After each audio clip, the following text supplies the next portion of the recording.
343 has officially responded about Halo, but I feel like they kind of said nothing. Not only was it incredibly vague and generic, but they said nothing about Halo Infinite. I want to look at what exactly they said in light of everything that was said before. I also want to clarify some things about the timeline. I think people got confused about just when DLC and campaign plans were scrapped, thinking it was in the wake of the layoffs. I want to run through that timeline because I do think there was pushback from people who were misunderstanding exactly what was getting leaked. There were rumors spreading. I'm going to put all of that right here at the beginning of the video. I know these videos are longer. It's because I'm a live streamer, so you might be watching the past broadcast. That's why I put all the good information right at the front. So first and foremost, let's just say, what did they officially tweet? Well, they officially tweeted and said, Halo and Master Chief are here to stay. 343 Industries will continue to develop Halo now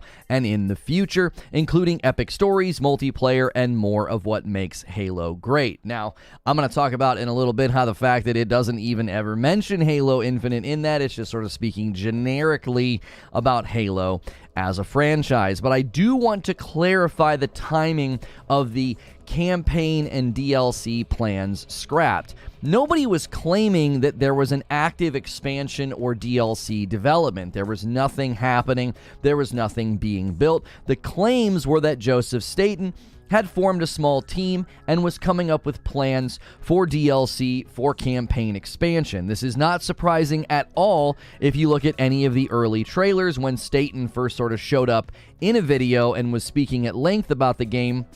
He made it very clear that you would be going on future missions as your Spartan. This led to speculation from myself and anybody else kind of paying attention and listening to the language that was being used. Many people were saying, oh, well, that means it's going to be a live service game, kind of like Destiny. You're going to go out and do stuff as your Spartan. I even said that at some point they were going to have to shelve Master Chief and move on from that idea of always playing as Master Chief. I wasn't the only one to speculate this. Then fast forward to when we covered a video. I believe his name is Brad Sams. He covers lots of Microsoft and Halo leaks and rumors, and I feel like he's a pretty reliable source. He said that there were plans to make Halo Infinite into a Destiny-like live service game, but it failed to meet every single metric, and plans were scrapped. This was around the time that Bonnie Ross was leaving, management was restructured, and that is when these plans were scrapped. The layoffs are simply serving as a catalyst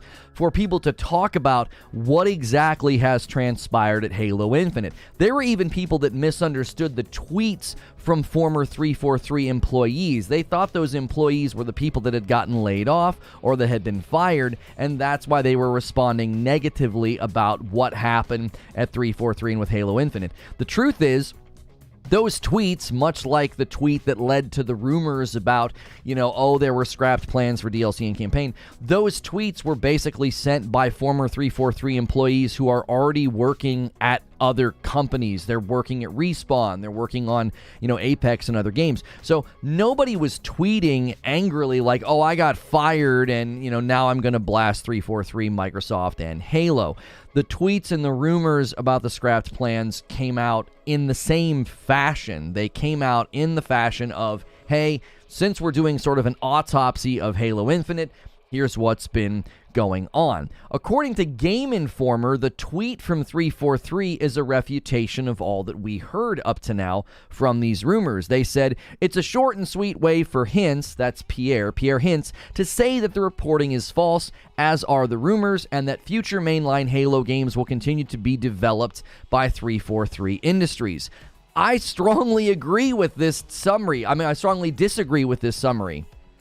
Strongly agree. I strongly disagree with that summary and conclusion. No, the tweet is not a refutation of basically anything that was leaked. The rumors were that 343 would continue to support the multiplayer in Halo Infinite, but they would no longer be actively developing Halo Infinite. They would be working with other studios to build new projects, new stories, new anything that you could maybe think of, and that can still be true in light of this tweet.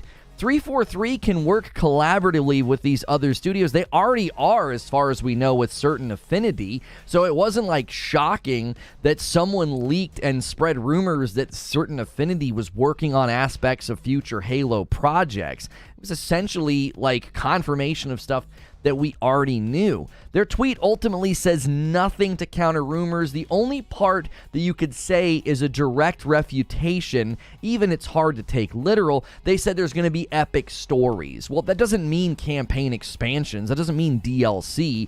I know they divide it in the statement and they separate it from multiplayer. So they're sort of saying, hey, we view epic stories as something separate from multiplayer, because multiplayer up to this point has had cutscenes and story attached to it. So outside of epic stories, I don't see any direct refutation of any of the rumors or leaks that we heard. And also, there's tons of questions I'm going to get to in a moment in light of everything that's happened at the company.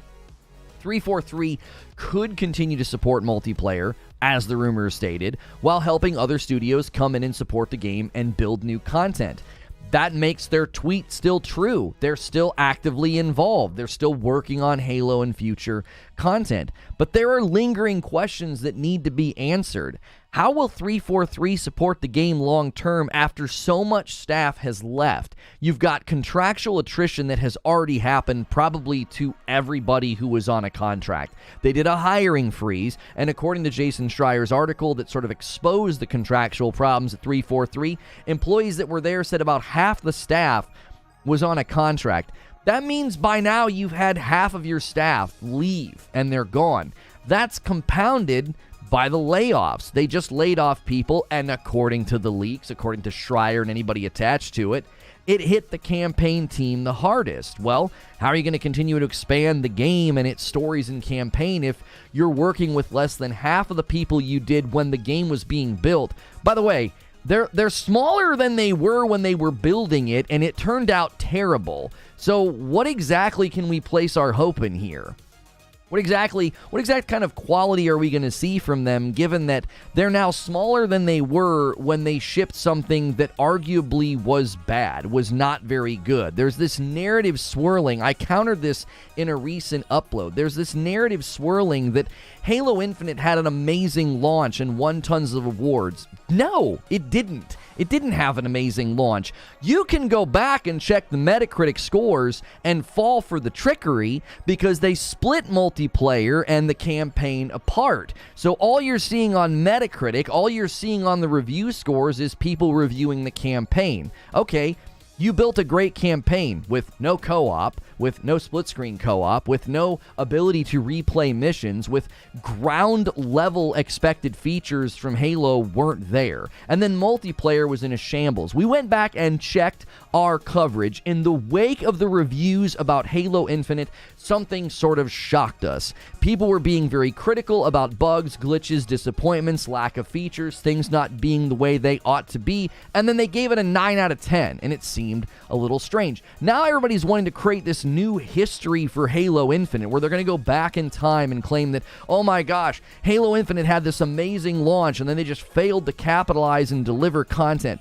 No, that's not what happened. It didn't launch in a good state at all. They separated multiplayer from the single player because multiplayer launched in a beta, and they didn't want that to cloud and muddy the reviews. It wouldn't have been getting 9s and 9.5s and 8.5s and close to 10s because of how bad multiplayer was.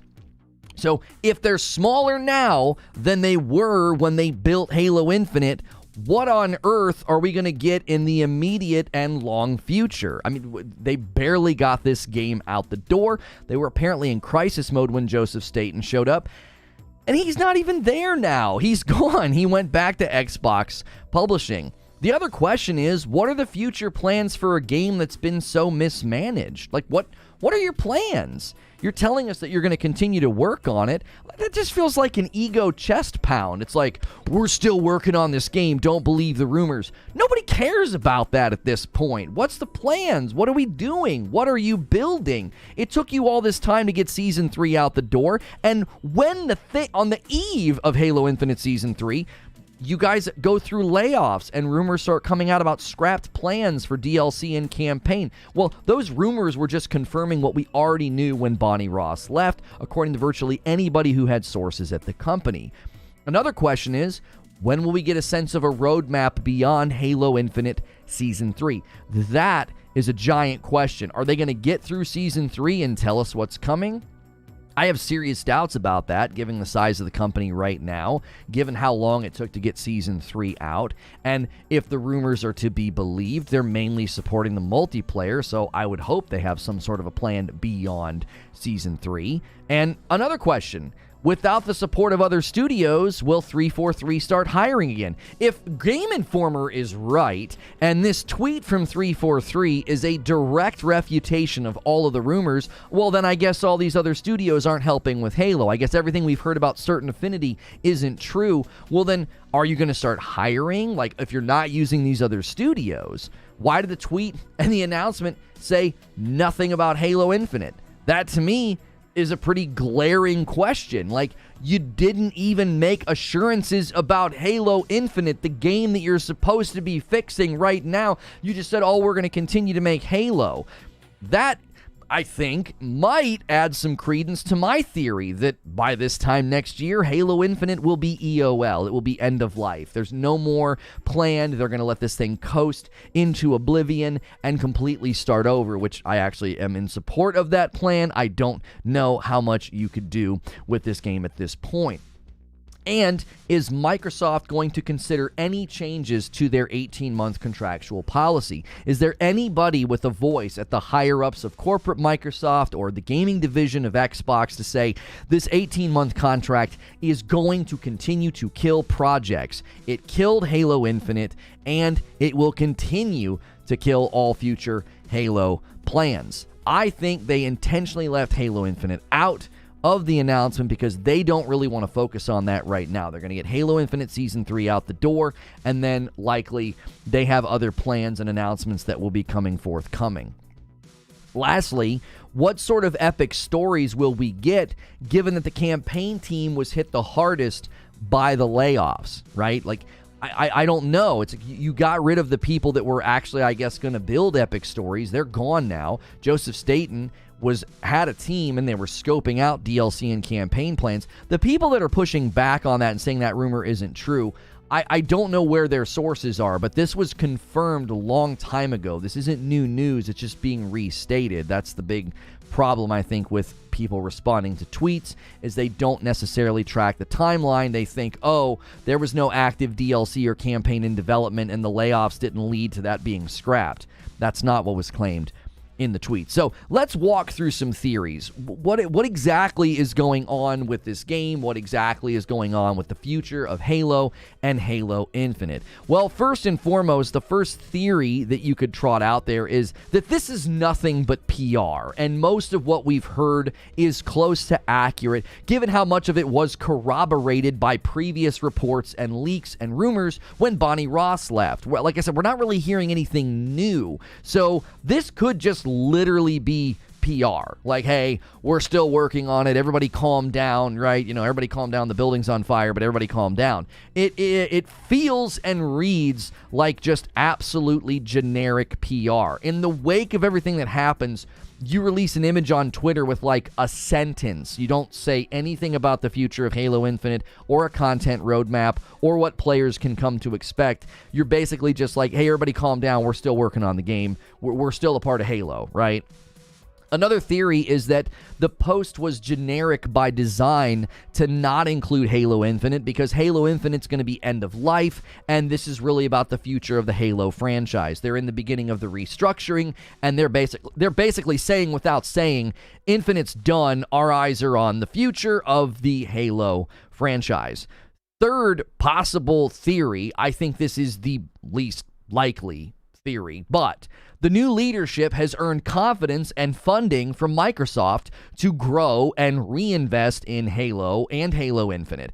Pierre Hintz is the one who turned the Master Chief Collection around. I don't think he was selected out of a hat or by accident. I think they're like, this guy's going to get things done. He's going to turn this game around. Let's get him on the job. So it's very possible, well, maybe not very possible. There is a possibility that Microsoft's been convinced. They're like, okay, one last shot here, one last hurrah. Here's your funding, clean house, get the bad leadership out of there. Pierre's in charge now. I think if this is true, we will see hiring within this year. I do. If this is true, you're going to see hiring within this year. If 343 ends the year of 2023 and hasn't removed its hiring freeze, then I think this is nothing but fluff PR. It's a nothing burger. They're not saying anything. If there's no hiring, if we get to the end of this year and they've not hired anybody new, they've not posted any new jobs postings, then there is absolutely no way what they said in the tweet is accurate. It's purely a way to calm everybody down, to make sure everybody says, oh yeah, Halo's fine, and 343 is still involved. Which, at this point, if I'm Microsoft, I don't even know if I want that in the headlines. Like, in the wake of what's happened with Halo Infinite, do you really want the public saying, yay, 343 is still involved? Like, the public doesn't have any confidence in 343's ability to deliver and ship Halo. So you gotta question even the PR motivations at this point. Like, why wouldn't you say we're reassessing the bandwidth and development teams that are handling Halo, and 343 will continue to be involved in some capacity?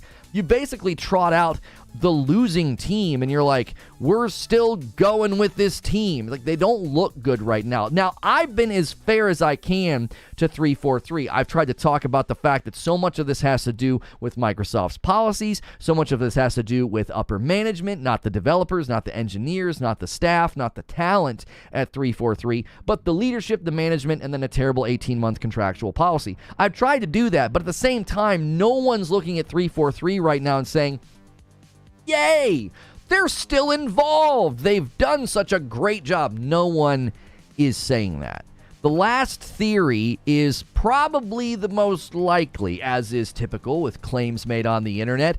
It's somewhere in the middle is where the truth lies, right? Some hybrid between the rumors and the leaks that we saw and this announcement. 343 heavily leaning into the current multiplayer, continuing to work on the plans and the systems and the live support of the game while working alongside other devs to build future projects for Halo. I think that's the most likely. I think if we get to the end of this year and 343 has not done any significant hiring, that's where I'm going to land on this. They're still involved, mainly because of the Slipspace engine, which, for the love of Pete, I think they should get rid of that engine.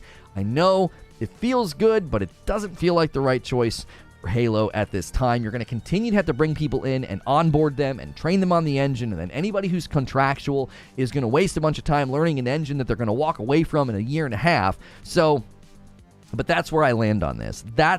I think that's where this is going to end up.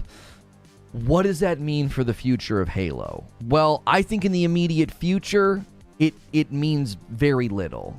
You're not going to see the ramifications of any restructuring to management or funding or anything. You're not going to see that for a while. These things take a while to take root and to have an effect. So in the year of 2023, you'll be lucky if you get more than Season 3, maybe Season 4. Beyond that, what the future holds for Halo is still very uncertain, but at the very least, Microsoft seems to be backing it. We just don't know at this point in what capacity, and honestly, for how long.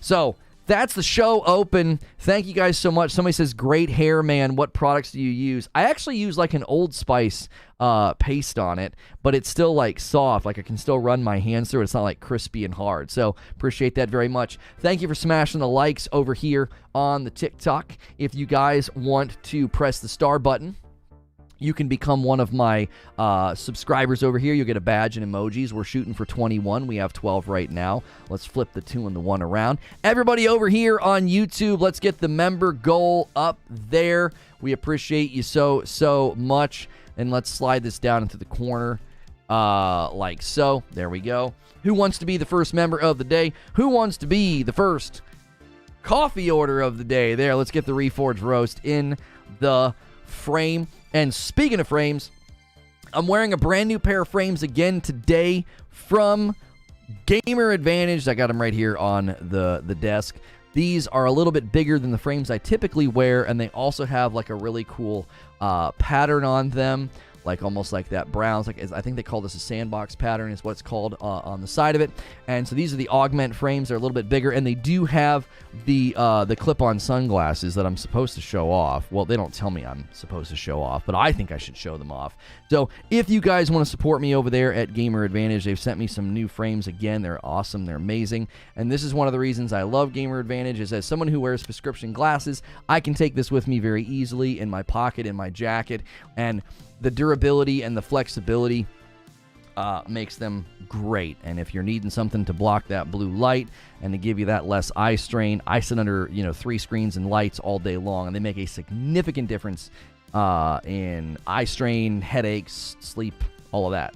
Yeah, the Thundercat shirts from 80s Tees as well. Another partner. We're walking through all the partners this morning right at the beginning. Who cares? Use code Lono at 80stees.com, 30% off. All right, let's get to the meat here. Okay, what?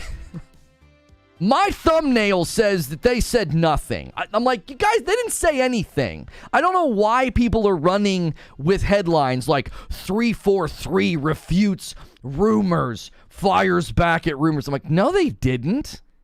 They didn't say anything. Are you kidding me? Look at the tweet. It's like, it's honestly embarrassing at some level. Like, you got, let's just look at it. Let's just do an artistic analysis of what in the world is going on here. It's a giant image with nothing in it. Yo, what's good, Feed? I see you in the chat. Those saying Loney's hating, no, this is Loney extra disappointed. I was here when he combed over the first trailers and loved them. I was here when he played the demo and praised the gunplay. This isn't hate. Thank you. This is long-lived disappointment. Thank you, Derek. Like, that's so well stated. Do you guys remember when I combed over the trailers? I was like, Joseph Staten's involved. If there's somebody that can get Halo back on the map, it's Joseph Staten. They started talking about the multiplayer as a tight arena shooter. I was like, is the arena shooter coming back? Oh my gosh. Played the demo, thought the gunplay felt crisp. I said, I don't know. I kept telling you guys, there's something here. There's something special here. And here we sit. With layoffs and layoffs. I'm talking about layoffs. We got layoffs. We have canceled plans. We had missing features here. Let's just artistically analyze. Hang on, I'm going to switch something here. Let's go. Boom. Let's just analyze this. Like, this right here is a picture of Halo Infinite. That's what this is. This is a picture of what they did. It is a bunch of nothing. It's a bunch of nothing. Look at all that empty space. Like, and the fact that Halo and Master Chief are here to stay. Oh, great. That's awesome. That's your start. That's your kicking off your speech with that. Okay. 343 Industries will continue to develop Halo now and in the future, including epic stories, multiplayer, and more of what makes Halo great. Well, I'm glad you're going to include more of what makes Halo great, since that was all virtually absent from the dadgum game that you released a year and a half ago. You know what I'm saying? Like, come on. Come on, boys. Yo, a $5 tip from Doom through YouTube Super Chat. After research on it, I found out Xbox is working around the Microsoft policy by contracting full studios Eidos with Playground and Crystal Dynamics. I'm not sure what you mean, Doom. Hey, Reforge, I think it's unfair that Xbox S users get preload the game early. PlayStation don't. What game are you talking about? What are you talking about? Hey, man, you deserve this. What's good, Silent Wrath? 343 should have left Halo to Bungie and worked on Star Trek Online. Well, Bungie doesn't want to work on Halo anymore. They want nothing to do with it. Eugene says, it's better to realize that you put that tweet out, someone drafted it, management reviewed it, and approved it. There was probably revisions, some back and forth. Just amazing use of resources. Right? Like, all that time? This is it. This is their response right now. Everyone's like, what is happening with Halo and Halo Infinite? Should I even play? Should I even care? And that's all we get. Like, listen, I don't have anything against Pierre. Pierre could literally come in here and be the savior of Halo. I mean, he saved Master Chief Collection, he and the team, obviously, that worked with him. He's got a track record, you know, but Hilly in the Discord says, the Battle Pass is lacking cosmetic rewards. The skill-based matchmaking is having an adverse effect on the higher skill players. Co-op is missing. Forge is still being developed by Brad and Jerry. The XP boosts are a joke, and you get random RNG challenges, and unless you can predict the future, currency paralysis awaits you. Paralysis. Sorry, that's so well written, and I jacked it up twice now. Unless you can predict the future, currency paralysis awaits you. I can't play SWAT or Slayer when I want to. The store items are locked to individual armor cores. If you unlock Reach special armor sets, you can't change anything. The commando rifles handles like a teenager on prom night. Oh, I'll give it a 10 out of 10. Yeah, at the launch of Halo. Yeah, he's memeing on the launch of Halo. It's a restructure. Folks got to go. Bonnie wasn't the end all. It was the beginning. Okay, here's the question that I have for folks like yourself, Mo. Because up until now, you have continued to say Halo is fine. Halo is great. Best Halo yet. I believe I'm quoting you accurately here. Best Halo yet. If all those things were true when you said them a couple of months ago, why the need for all of this? If Halo was fine and this was one of the best Halos yet, then why are they doing all this? You know what question I have? Best Halo period. So you're holding to that, Mo. That this is the best Halo period. Like, but then why would they need to do all this then? I'd love big changes to how Halo is right now. Maybe make him custom games a public game mode. Give Halo to one of the Activision studios after the buyout. A lot of people, Burn Piano, think that's what's coming. That's what they think is coming. That, like, Microsoft is counting on the Activision Blizzard deal to go through so that they can just hand Halo to another studio. Good doesn't always mean profitable, says Iron Hand. Halo is great, period. My gosh. So you think right now, Rocky, you think Halo Infinite, you think it's great. You think Halo's in a great place. As a franchise, the current game, you think that. Or are you just saying in general, like the brand? Halo 4 was the death of the franchise, says Don't Blank. We talking about 343? Anyone know what Destiny 1 was supposed to be? I'm not sure what you mean. Destiny 1 was supposed to be a super linear game. Joseph Staten, his whole plan for the game got scrapped. It's why he left Bungie. Halo is a fun time. It just doesn't have a lot of content for a lot of replayability. He said it was one of the best FPS at the time, too. This is the best Halo? What? Says T-Bone. Maybe if you're comparing it to Halo 5, but best Halo of all time? Heck no. I think that if PlayStation is going to be forced to hand over God of War, Spider-Man, etc. over to the public. Why are you saying that? Why would PlayStation have to do any of that with their first-party studios? PlayStation doesn't have to hand over their content. Well, who's saying that? Where are you even reading that? Stay off of 4chan. I actually loved Halo 4. Unfortunately, I didn't like Halo 5, and Infinite just doesn't give us anything. Yes, of all time. Halo Infinite is great. Needs work, but it's fun. Man, I gotta tell you. I have a weird, odd respect for people that think that about Halo Infinite. I do. The people that still to this day dig their heels in, and they're like, it's a great game. It had an amazing start. I had a guy yesterday on my premiere insisting that Halo Infinite won a bunch of awards. I'm like, bro, where? Who? The DICE Awards? It won an award at the DICE Awards? Doesn't every game that shows up to the DICE Awards win something? They didn't win anything at the Game Awards. They didn't win anything at the BAFTAs. Come on. Yeah, multiple Game of the Year awards. What are you even talking about? I actually didn't care for the open world concept, did you? I thought it had potential probably before they scaled it down. According to Schreier's article, when all the leaks came out, they shrunk it down by 2/3. You lost what was supposed to be an open world game.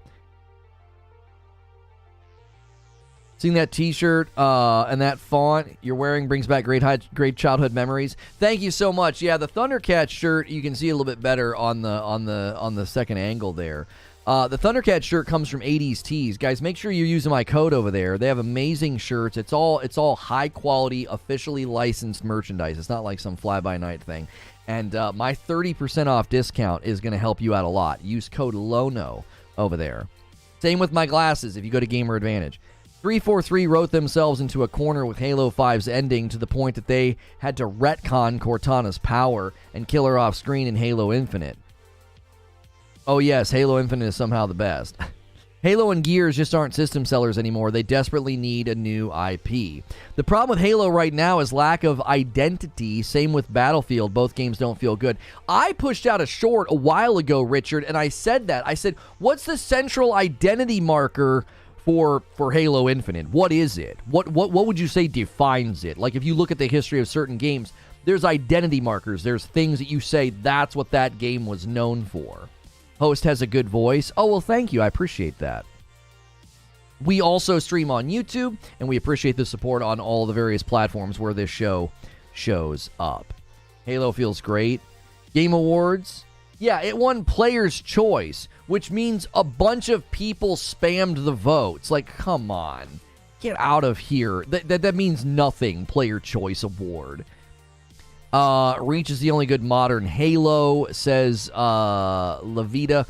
And then Tickety Tab says, had Destiny stayed true, open world could have worked. Lots of crossover talent between Bungie and 343. What do you mean had Destiny stayed true? Do you mean had they stayed true to the open world design for Halo Infinite? I feel like you're misspeaking. Like, Destiny was never supposed to be a big open world game. It was linear, it was campy, it was cutscene heavy, it was very story driven, and they chopped up Joseph Staten's supercut and launched the game like a year later. They delayed it. That was the last delay they were allowed to have. They already had done one at that point. I feel like the reason why Zelda won most anticipated at the Game Awards was from people spamming. I don't know. Zelda's pretty popular. You got to remember, globally, Zelda's very popular. Detective Seed says, I actually like the campaign, but the multiplayer and the live service approach failed miserably by their leadership. That was the thing that killed me yesterday, was the guy running with the dialogue. Everybody's running with this narrative that, like, Halo Infinite had an amazing award-winning release. And I'm like, no, it didn't. And doesn't that make Halo Infinite look worse? Doesn't that make 343 and Microsoft look even dumber? It's like, they had an amazing award-winning launch. Really? If I grant your completely erroneous premise, they look like a bunch of morons. Because apparently, they had a winning horse, an award-winning release that they just, we don't know what to do with it. It was bad from the beginning. It was never good. It was good campaign. Multiplayer is a giant question mark. What the frick is this? Where's all the features? Where's all the play modes? Why are there so many bugs? Why are there desync issues? Why are there hit registration problems? From moment one, week one. Don't tell me it launched in an award-winning state. They launched a multiplayer in a beta. Second show of the day, and now your mama knows I'll be playing Forspoken, yes, this afternoon. They sent me a code 3 hours after the embargo dropped. So, thank you so much for sending me a code 3 hours after the embargo dropped. And yes, I'll be sure to say that in the video when I play it. Thanks so much for sending me the code 3 hours after the embargo dropped. Let's check it out live a day and a half after the embargo dropped. Thank you once again for sending me the code. You saved me $70.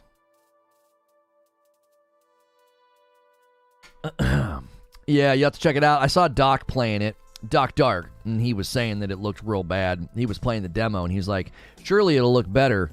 I'm like, oh, Doc, wait till you see it when it launches. Why did they get rid of split screen? Performance. The engine just can't maintain it. It's an engine issue. It demands too much. Split screen's a double render. You got to double render everything, right? Yo, Naps coming in, renewing their membership. It's a member plus. Welcome back in, Naps. Who wants to be the first new member of the day? If you're on YouTube, man, click the join button, click the $ at the bottom of the chat, jump in. It's $5. You get into my members-only streams. When I eat my lunch, it gets spicy. It gets kind of off the record. You get into my members-only Discord as well. We do that every single day. Over here on the TikTok, you can smash a like button. Let's get to 2,000 likes over here. Oh, and you can hit the star button and become one of my subscribers. You get a badge. You get emotes. Halo Infinite tried to do too much by appealing to Halo 2 fans and try to be esports. Yeah, I'll actually grant that. I think I agree with that. 343 completely messed up when they started to change a complete aspect of Halo Reach in the end. Tic-tac. Yeah, they don't like when we say the name of the platform over on YouTube. They don't like that. The demo was decent, but it didn't pull me in. But the trailers got me excited, so I'm going to do Gamefly. Okay. Them not giving Skill Up a code made me very skeptical. I trust Skill Up, and a lot of seem very skeptical to give him one on launch day. I'm glad to get one before the release. When's the release? Like Friday or something? Like, I don't even remember when the release dates are, because release dates are all nebulous now. It's like, well, the release is on a Friday, but if you pre-order the deluxe edition with the ponytail, you get it 3 days earlier. Like, okay. Yo, Rockin' Robin is going to start us off on our member goal. If we hit 25 new members in a day, I gift 5 members to say thank you. Rockin' Robin's going to kickstart everything. Finessful, Poet Anderson, Leet Spartan, The Senin Gamer, Slave to the System, and 831 Loco. You all got a membership. I recognize all those names. Welcome back in. Oh, wait, no, Slave to the System didn't get one. I'm sorry. He was just typing in the midst of that. It was Finessful, Poet Anderson, Leet Spartan, The Zenin Gamer, and 831 Loco. Yo, my man Roger jumping back in on a Member Plus. Thank you so much. Isn't Forspoken released today? Oh, I'm playing it on the release date. Yeah, that's right. It is today. It is today. Halo Infinite, I mean, it was just a complete disaster. It makes Anthem look like a successful game. Oof, Benny with the body. That's rough. That's rough. Somebody says, like Diablo 4. Can we get an updated PUBG or a new Counter-Strike? Yeah, you just want like a new modern shooter. I mean, but Modern Warfare 2 is out. I mean, I know it's got its own problems, though. Hogwarts is on a Friday. Hogwarts is on a Friday. If you pre-order Deluxe Edition or higher, you get 72 hours of early access. Sven says, oh, you're making me scroll up in Discord.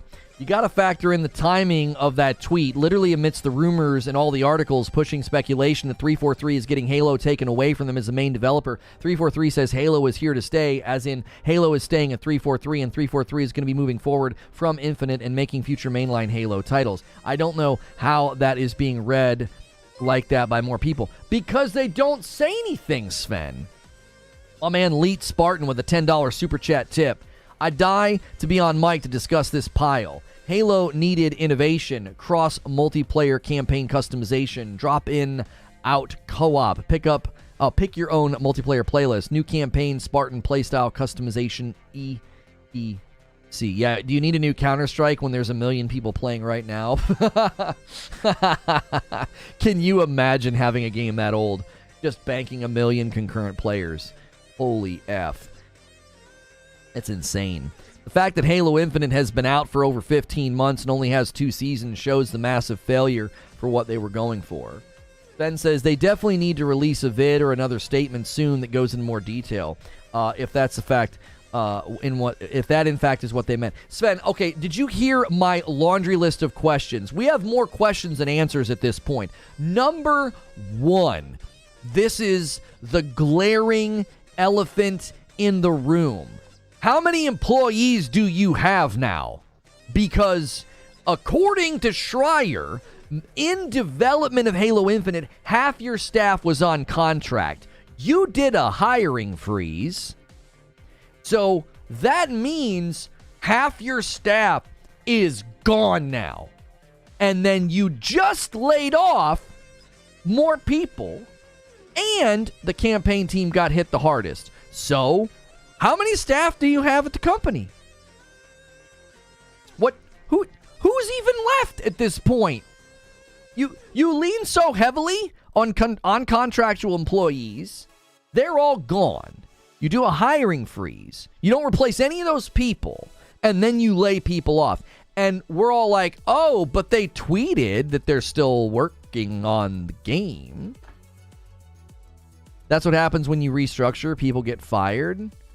Okay. But Mo, I want you to imagine that there's a company building a skyscraper downtown, and they're having a hard time, and it's not done yet. And there's all sorts of foundational problems with the skyscraper. And they freeze their hiring, and half their staff leaves because their contracts expire, and then they fire a bunch of people and lay a bunch of people off. And if they walked up to you and said, yep, we're still the company that's building that skyscraper, you wouldn't be like, yeah, but how?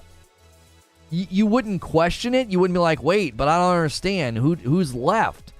Who's left? Who's going to work on this? It'd be beyond that, according to the leaks, according to the connected people, the campaign team got hit the hardest. So who are you bringing in? How quickly can they be onboarded to create content? I'd love to see a Halo Fleet Battle style game. No one wants that right now. You might love it, but I don't think it would be in high demand. What we really need is something new. Doom with the $5 tip through Super Chat. I find that I don't care about Halo much anymore. Halo fans are too crazy to allow it to evolve. I'm upgrading to a 4090 when Starfield comes out. Production goes down when layoffs happen. It's the same with restaurants, says Smashville. This is a corporate business. Just seeing what happens when their games are mixed with business, says Honey Mustard Blackout. Now that's a name right there. That's a name. Just got into Star Citizen, buggy but unique. The first people that would have been laid off was whoever greenlit the TV show. Oh, you're saying that should have been laid off. Yeah, who greenlit the television show? That's an excellent question. T-Bone says, funny thing is, there's actually a bug in the campaign of Halo Infinite where you can actually play split screen, only if you're not on the Series S, that is. Don't you just love how the Series S doesn't hold back the Series X? Wait, is that verifiable and true? Is that verifiable? Is that true? That's hilarious if that's true. A $10 super chat tip from Vengeance. My biggest disappointment with Infinite is that its potential is big, huge, massive, ginormous. Kind of like, I'm not reading that out loud. Certain Affinity has announced that it's like, you can't just spend money to insult me. Like, that's not, I don't, come on. I'm not even sensitive about it, but I think that's just such a BS vibe to put in the chat. I'm not your effing punching bag. Halo TV shows looks worse with The Last of Us out. Oh golly, yeah. You want to see how to do a video game? You want to see how to do a video game show right? I haven't played Infinite since Season 1. I played every Halo growing up, but blaming Halo fans for how the game is right now is just ignorance and glossing over Microsoft's and 343 leadership issues. Yeah, I think that's fair pushback. If you look at what they did with the Halo Infinite demo, come on. Like, seriously. They tried to do something with the radar, and the community was like, what? Why? It's like, do you guys remember when I ranted about that? I was like, it was like they don't even know what kind of Halo they want to build. It's like they don't know what the community wants. And then do you remember when they got rid of the slide tricks and the different map locations that you could like grab onto and like get over stuff? You see what I'm saying? I can't cap on Super Chat. Seriously, it's potentially huge and it's been squandered. I mean, that's what I argued in the video yesterday, Vengeance, my upload. I was like, bro, like, this should have been an amazing game. It should have been. You had everything you needed. You had all this research and feedback from the Master Chief Collection. You got a new generation of consoles and a big budget. What more could you ask for? What more could you need? Halo fans are 90% at fault. They will defend the game to the death, so they'll keep making crap games. I don't agree with that at all. Halo fans have nothing to do with the state of Halo Infinite. Just because there's guys that'll get in my chat and defend that game to the bitter end, right? It apparently is great. It's totally fine, and it's one of the best Halos ever. But you're also simultaneously admitting that the company needs to be restructured. People need to be laid off. Why? If the game is fine, if the game is great, if it's one of the best Halos ever, then what's Microsoft doing? See, This is why you can't go full fandom. You paint yourself into a corner. Either the game is fine and totally great and one of the best Halos ever. If that's true, then that means 343 and Microsoft right now are being incredibly stupid because they're getting rid of staff and restructuring. Why would you do that? If Halo's fine, if it's award-winning, if it had an amazing launch, if it's one of the best Halos ever, then you have to say, well, then Microsoft and 343 are stupid right now. They're restructuring and they're changing all their plans. So you've got to be able to criticize Microsoft. Either Halo's totally fine, which makes their restructuring and logistical decisions right now incredibly stupid, or the game is in a shambles. You got to admit one. Both can't be true. You can't say, oh no, the game's totally fine, award-winning, amazing launch. I don't see what the problem is. This is one of the best Halos ever. And then also hold in your hand, yeah, the company needs to be restructured. People need to go. What? Like, how are both things true? How are both things true? Let me just fire all the people making such a beautiful game. Yeah, it makes the decision illogical. This guy says, Halo, notice me, please. You have been noticed. Seek affirmation from something more healthy than a stranger on a screen. Criticize Halo because I want a good game. That's what I'm saying. You know what I mean? My purple name is Meat Pringle. Are you self-promoting or am I supposed to remember you? I can't tell which you're trying to do. I criticize Microsoft all the time. Selling my Xbox and canceling Game Pass is the ultimate criticism. Halo is part of the problem of why the gaming industry cuts corners or making games to run off micros. No. That's just platitudinous empty speak. You're not saying anything. The industry is fine.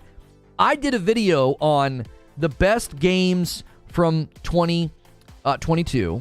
And thank you for some cat paws, Night Fury. I have to say that the silliest things over here when people are kind.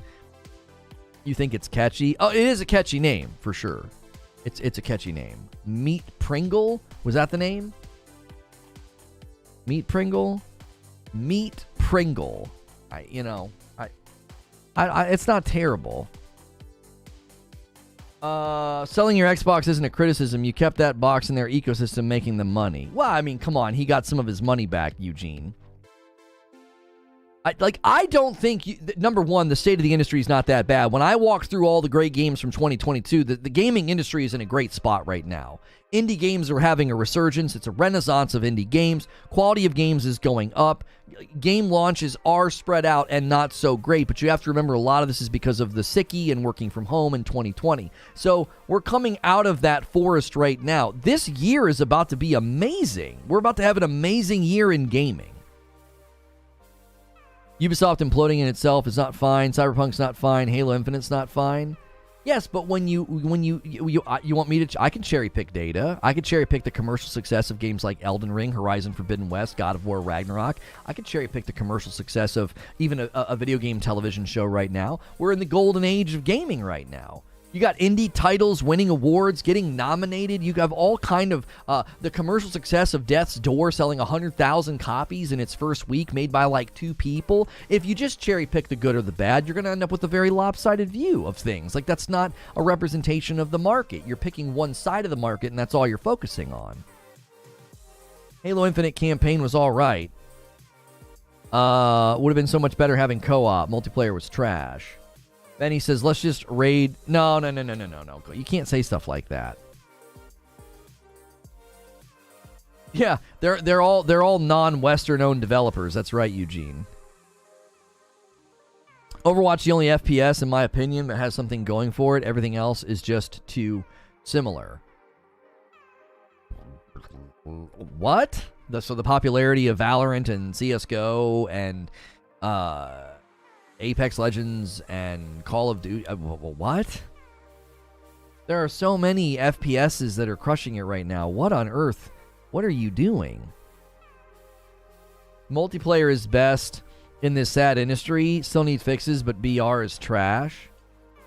Like, you can prefer arena-style shooter, King Trout, but you think the multiplayer in Halo Infinite is the best in this sad industry right now? Like, what? What are you even saying? Overwatch is the only one that's different? Different how? In all the ways that it copied Team Fortress? Like, exactly how is Overwatch so different? Like, what exactly did Overwatch do that's so original as they copied other very well-established games and, you know, the Blizzard name allowed them to rise and be, the most popular character-based arena shooter? Like, get the heck, come on. Tanks, DPS support, right. Yeah. So, you think, oh, I can't do this. You're distracting from the subject. Get out, come on. Overwatch 2, the resale of Overwatch 1 is somehow good and innovative. It's different because it resold itself. Yeah, they slapped the 2 on the box.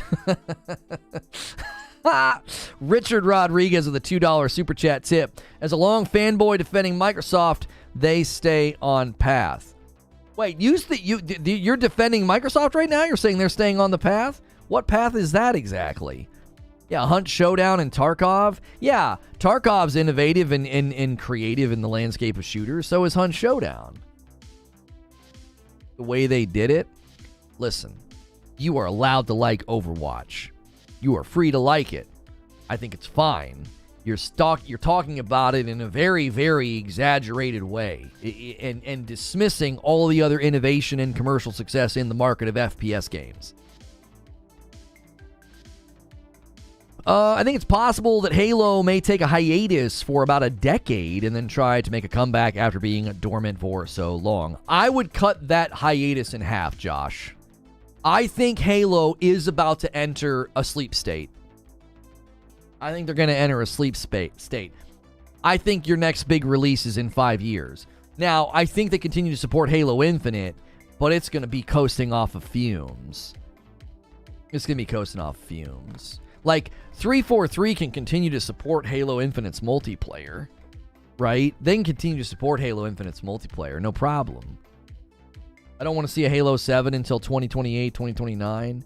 Yeah, I think your next mainline release is 5 years away. Easily. You're thinking 5? Yeah, a decade's too long, Josh. A decade. 2033? That's just too long, my friend. We're going to have AI implants in our brains by then. I'm not kidding. Like, that's too long.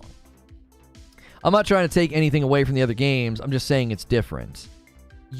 There are differences. You stated it in such a way as if to dismiss all the other games and their innovation. You said it's like the only... I mean, I don't feel like scrolling back up.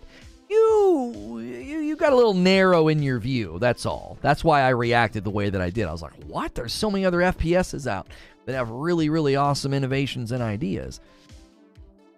I actually think first-person shooters are in a bit of a lull. I think it's actually really, really hard to innovate within shooters.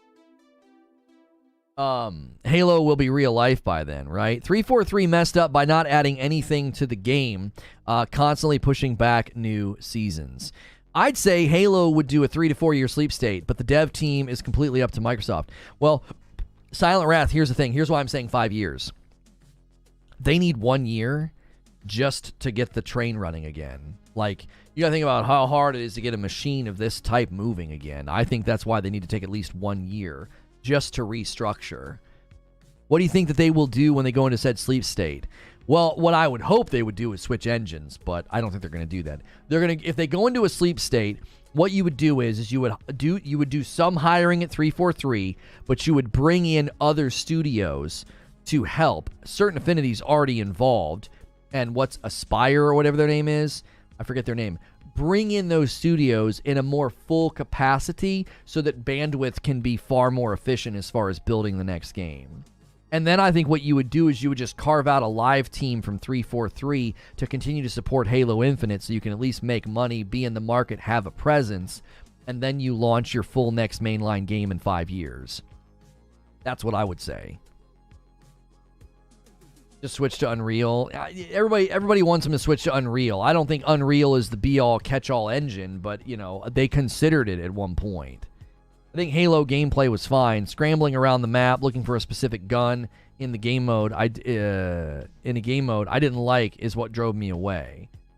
Right. Classic arena-style map control for weapons. That was a criticism of Quake 3, which led to Quake 3 Rocket Arena, which was in a very popular mode, where you spawn with all of the weapons, health, and armor, and it's round-based. It allows people to, truly display their skill, as opposed to like, well, that guy's got control of the map, I'll never beat him now. It needs a long slumber. Just let ID Software have it. id Software. I don't want to hear from Halo until 2030. My hopes have been up for too long since Reach, says Hayden. Granted, they didn't do both. Nah, you're talking about something else. I liked Halo in the Havoc engine. I think it's an easy to use and beautiful looking engine. When did they use the Havoc engine, Hurley? What titles? By the way, we are coming up on streaming for 1 hour. Thank you for all of the amazing support. Close to 50 viewers over on the TikTok. We got over 500 viewers over here on YouTube. Make sure you're smashing the like button. That helps more people find the video. Make sure you're following me. You can subscribe over here as well by clicking the star button. You can become a member on YouTube. You get into all my extra content when you do that. At the very least on YouTube, make sure you're subscribed. And make sure you press the like button. That helps more people find my channel and this video. I'm a safe for work broadcaster. I do a talk show like this Monday through Friday. We will be checking out Forspoken later. I did get a code. If you want to see my Forspoken gameplay, I can't show it to you on the TikTok because I don't have a stream key over here. You'd have to come to YouTube and look for Reforge Gaming. That's where I do all my live streams. Fonzo coming in, doing the glasses command and the shirt command. Thank you, Fonzo. Those are, ways to support as well. I'm wearing augment frames from Gamer Advantage right here on the desk.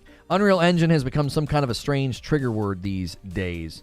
I mean, the Unreal Engine is good, but it also isn't perfect. No engine is, but, Splitgate had more content than Infinite. I wish that game stayed alive. They're working on like their next thing. They got a ton of funding. So if you want my armchair right off the turnbuckle theory, Havoc is not a lead engine, says Paul. If you want my theory on what they're doing with Splitgate, they got a ton of funding, so they're essentially working on a fully orbed, robust sequel. That's what I think they're doing, so that they can actually be a true, fully delivered arena shooter. So, if 343 had just copied what made Halo great by having good customization, all the game modes, Forge, and social features, it would have been better. But they completely dropped the ball. Isn't Havoc a physics engine? Paul is saying the Havoc engine is middleware. They just use it for the physics. Yeah, so they would still need to be using a lead engine, even if they decide to go with Havoc. They used Havoc for Halo 2, and it was the best-looking game at the time. Okay, well, I got somebody here that's probably going to correct what you're saying, that they used the Havoc engine for physics at that time in Halo 2, but they likely used a lead engine, probably what is the Tiger engine, that's at 343. I'm sorry, that's at Bungie now, or the WAM engine or whatever it was called. At the time of Halo 2, I don't know what name it was going by, but according to the people that are way more educated than me on this, they're saying the Havoc engine is just for physics. Blam, that's it, not Wham. Yeah, the Blam engine became Tiger, and that's what you play Destiny on. And were they using Blam back then in Halo 2, and then Havoc for physics? 6,000 players is somewhat of an improvement. Halo Infinite concurrent players are 6,000. That's a dead game, especially because it's free to play. Yeah, you can't spin 6,000 concurrent players into an improvement. No. They didn't drop the ball. They tried reinventing the blanking wheel, and we got absolute crap. It's one of those things where innovation is good when innovation is focused. And I feel like they did innovation like under every rock. Yo, it's good, Smashville. Hey, you're everywhere. You are. Halo's dead and gone. That's only Steam numbers. Do we know how many play it on Xbox? It slipped out of the top 20 games on Xbox. It's not doing very well on Xbox either. There's no way to see numbers on Xbox, but I've always said if a game is on Steam and other platforms, the trajectory of player engagement on Steam is an indication of what it's likely doing elsewhere. Now, obviously, way more people play Halo on Xbox, right? But that, just track with me, the trajectory is an indication, right? It's like saying Breath of the Wild runs on Havok because it uses it as middleware. Oh, they use Havok for AI, cloth, and physics. Okay, got it. Got it. Oh, come on. Oh, there it is. Speculation. Bonnie Ross overpromised Microsoft what Halo could deliver revenue-wise to keep Halo going, hence the focus on microtransactions and Battle Pass and the loss of focus on what makes Halo great. It's also, I think, a combination of when you try to switch, right? When you try to switch to a different style, they were wanting to go like pure open world to the point that they had built a very big open world and 2/3 of it got scrapped, right? So if we can't see the numbers of players on Xbox, how is Halo dead exactly? What, are you trying to pull some kind of like Schrodinger's cat with the player base? So if we can't see the player base numbers, they're both what, dead and thriving simultaneously? Do you honestly think after all this time of no seasonal updates and no new content, and it slips out of the top 20 most played games on Xbox, its home console, and you think not being able to see the numbers is an indication of something? Like, what? Going off Steam numbers is the dumbest thing these content creators do. If you're talking about me, you didn't listen to what I said. I stated very clearly that, yes, way more people play on Xbox quantitatively. However, Steam numbers are indicative of player trajectory. Seriously, watch any game that launches, and when the player numbers dip on Steam, they're likely dipping and trending down elsewhere. That just stands to reason. All this time, the numbers have gone down in Steam. The game has slipped further down the top played games on Xbox, meaning that the player trajectory and behavior is parallel to each other. Just because more people are playing on Xbox doesn't mean it's not slipping in engagement every single day. 6,000 concurrent, how much monthly on Steam? I don't know. If you're attempting to cobble together some sort of a defense of the current engagement of Halo Infinite, I would spend your energy doing something more productive. Like, I don't know, clipping your toenails. That's not going to be a productive exercise for you. If any of you are attempting to defend the player engagement in Halo Infinite, you're going to have an extremely hard time. Extremely. Again, how exactly is the game dead? I never stated it was dead. If someone in chat did, fine. Using hyperbolic language like, this game is dead, and you're like, what? Is it only dead if 0 people are playing it? Like, a game of this size and a brand with this amount of reach, having only 6,000 concurrent players, yes, I would say that the game is on life support.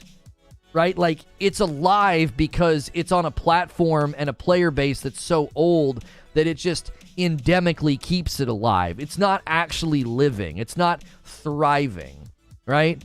I can keep you alive for a really long time with the right machines and a lot of money. But are you really alive? Right? Minimal brain function and blood flowing through your body. Are you actually alive? Minimal player base rolling through that game every 24 hours. Is it really alive? Come on. It's not worth defending. Not have tried to make number of simple colors. I'm not sure what you're saying. What I think Halo needs is more game modes and actual roles. What would give it a fresh feel? Here's the problem, Levita. When a game goes this far, what you're talking about isn't wrong, but at this point, it's window dressing on a burning building. You see what I'm saying? Like, you're not wrong. More modes, more stuff would be good, but you're wrong right now. Like, you could be exactly right, and you could say, Really colorful curtains would make this living room look better. And you'd be like, you're exactly right. You're exactly right. But not right now. Well, why not? Because the house is on fire. It's burning to the ground. So the drapes aren't going to do much for us. So you got to let this thing, I think, burn down to the studs and start over. To be quite honest, I think that's what needs to happen to Halo. It's like when you burn through a forest, a controlled burn. Let me just burn through it all the way down to the studs. We'll eat your words by the end of the year. Listen, King Trout. Do you know how many people told me that I was wrong about Halo Infinite and told me that it was fine and told me that it was doing great? Where are those people now? Where are those people now?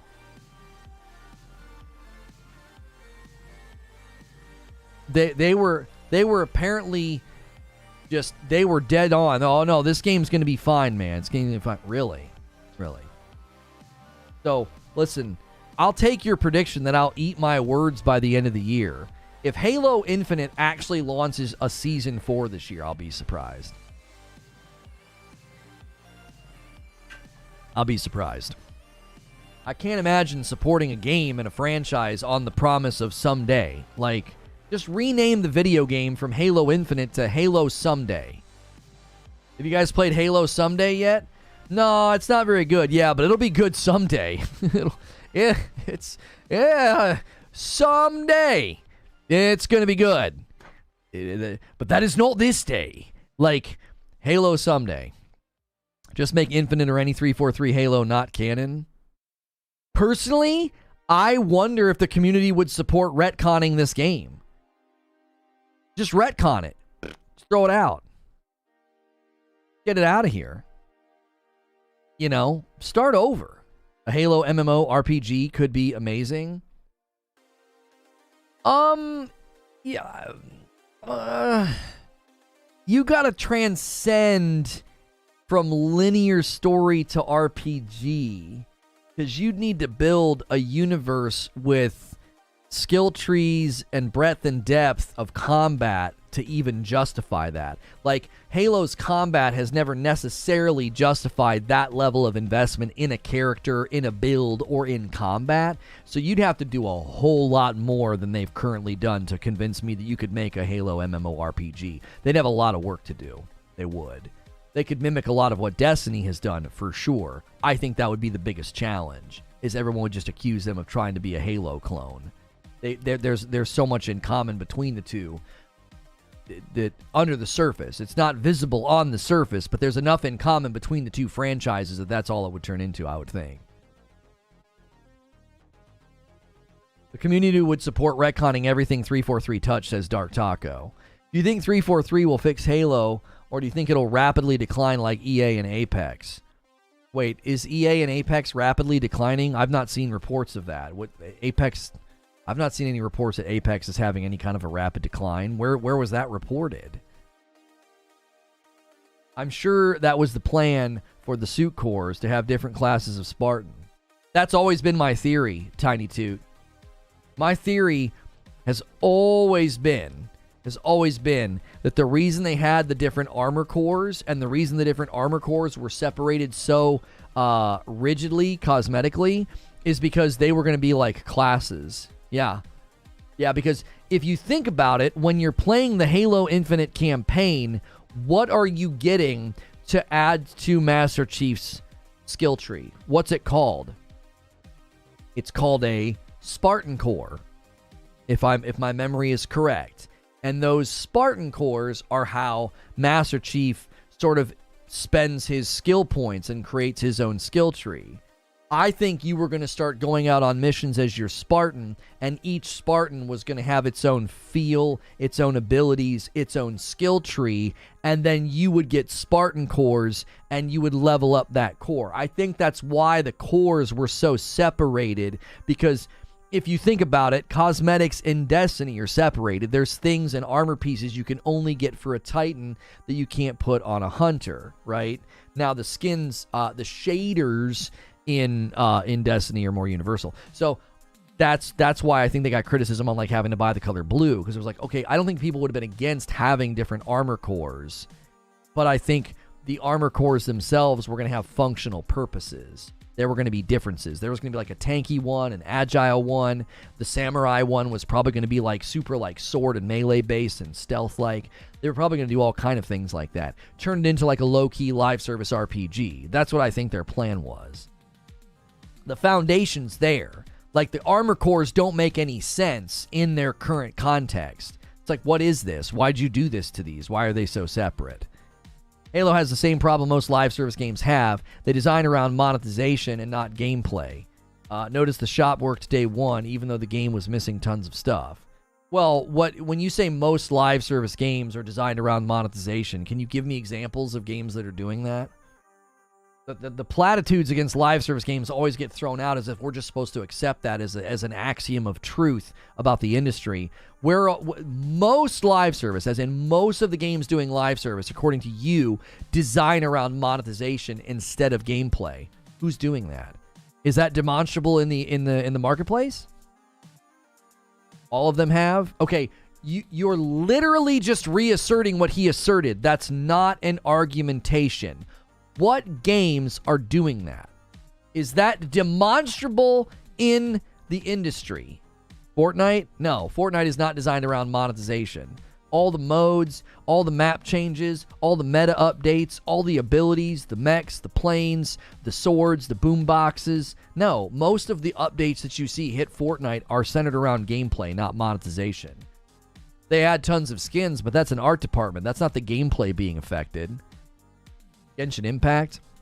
Okay, you got a gacha game that came from the East into the Western market, okay? So is that most of the live service games that are out there? I'm just curious. I'm like, where are all these games that centered everything around monetization? Anthem didn't do that. Anthem's monetization was meager at best. There was very little in there. It was like one store with like 8 items a week or something. It was very meager. There was nothing. That's not what killed Anthem. All the Call of Duty since Black Ops 2, Modern Warfare 2 is a customizable game built to sell weapon skins and operating skins. That's conjecture. That's conjecture. You don't know that that's what they're doing, and you can't argue that they've centered the game around monetization instead of gameplay. Like, you can't argue that. That's not. You can't demonstrate that with Modern Warfare 2. You're looking at it and you're assuming that, like, through conjecture, like, oh, they did all this to sell skins. Okay. They literally sold us COD Mobile for console? I'm not sure what you're referring to. Why does the shop always work in every game? I know this is going to be really hard to believe, but the complexity of designing a storefront with cosmetic items is not nearly as complex as a living world with an engine and netcode and millions of people trying to play it at once and internet connection instability and as far as bugs and glitches and rendering. Like, I know that's hard to conceive of, like, a storefront is equal to the game and the store always works. Yeah, because the storefront is quite literally code that's been in existence since like the dawn of the internet. Oh my gosh, there's 7 frames and a featured rotator and prices. It probably took them a year to build this. I can't believe it works. Of course a store works. It's like entrance level coding to build a storefront. You have to upload rendering of skins into the game with many people running different outfits. And do you think that has any bearing on the storefront working? Since you're right there, Frostbite. The rendering of the skins in the game, in the game. That's not the storefront. Like, you're not concluding anything. You're simply saying, well, this extremely simplistic thing always works, and this really complex thing typically needs patched and fixed. They're clearly centering the game around monetization, which is why I'm having trouble with damage balance in the game. Of course it does. If the skin don't work, then the shop is broken. Haven't loaded up Halo in a year. Is it still crap? This guy says, yep. Apex is also still on crap tick servers. With all the money they have made, what is it, 20 megahertz tick? I don't actually know what the tick rate is of the Apex servers. I know the engine is rock solid. I think Respawn builds beautiful, reliable shooting mechanics. But I don't know what the tick rate is of the service. There's no progression because everything is a paid cosmetic. That's what he means. You're ruining the gameplay of progression. So, wait. Hang on. What gameplay of progression are you talking about in, online shooters? What are you talking about? What progression is being short-circuited? Among Us has better tick rate than Apex, sadly. Respawn needs to upgrade the graphics as well. I feel stuck on PS3. You think the graphics are bad in Apex? I think they look fine. They have to dumb it down, obviously, with everything going on. You can't have BRs looking like a photorealistic game. I mean, I'm just curious about something. With respect to Halo Infinite, are you guys injecting the anti-live service narrative, which I find to be woefully lacking in compelling argumentation? It's usually just platitudinous greed speak, they're just greedy. Are you bringing that into the discussion because you think that's the real issue with Halo Infinite? Yeah, Apex currently has 333,000 people playing on Steam alone. They have 1/3 of a million players right now just on Steam. That's not including console. So their peak concurrent in the last 24 hours on Steam was 500,000 players. That's one platform. I think they're doing okay. Imagine you could earn all the armor in game. Do you think it would be popular? So you think that would have changed the course of Halo's history? Make all the armor in the game earnable? Yeah. Again, this is a common problem, I think, in discussions about these issues. I think people think very, very unidimensionally. It's just one thing. You're looking at one thing. You're looking too simplistically at the problem. All the problems with Halo Infinite, and you're like, if they just would have let us earn the armor. What are you talking about? That's not what was bad with Halo Infinite. What are you talking about? The evidence for live service being crap in every single game and franchised IP that is switched and released under live service trope? I'm not sure what you're trying to say, JB. Apex is still holding their servers together with Bubblegum and Hope. They haven't reworked their back end from the Titanfall era problems as far as I know, says Parasito. A lot of people have a lot of problems and issues with microtransactions. I'm not saying the graphics for Apex are horrible. I just want them to crisp it up. Halo 3 armor was skill-based. Creature says, name them. Make a list of them right now. Yeah, that's what I mean. I'll grant you sports games. I'll always grant you sports games. Sure, yeah. Sports games are over-monetized, and the gameplay centers around it because they want you to feel the pain of not having a good team, so you go spend money. Okay, what after sports games, what are you talking about? The gaming industry's short-lived stint with loot boxes was 100% building the game around monetization. It's the art of the squeeze to get more money from the customer. Okay, so you understand, Gilly, you just argued against the premise that right now that's what live service games are doing. My question was phrased very carefully. Is it demonstrable in the market that most live service games orient everything around micros instead of gameplay? Demonstrated in the market. That was what I asked. Oh, well, we go back. We had a short stint with loot boxes and RNG mechanics, and yeah, and it didn't go very well. Did it go very well for with the microtransaction controversy around Battlefront 2? Did it go well for them? Did it? Did the microtransaction setup and buying the color blue, did that go well for Halo Infinite? Did it? Is it demonstrable in the marketplace that games are centering around microtransactions to the detriment of gameplay? No, it's not. What's demonstrable in the marketplace is if you want to be a successful live service game, you need a symbiotic relationship with the community and the culture. If not, you will get torched. And yes, you can run to Madden and FIFA and Genshin. There are exceptions, certainly. But I don't think that represents live service games at large. The most successful, the most long-term, the most long ongoing live service games are not doing what anybody is claiming. If that were true, then Fortnite would be monetizing their playlists. Fortnite would be monetizing elements of the gameplay, and they don't. They sell a bunch of skins. Like, same goes for No Man's Sky or Path of Exile or Diablo 3 or The Elder Scrolls Online or CSGO. Plenty of these live service games that are still ongoing. You're saying everything's centered around monetization and gameplay suffers. Where?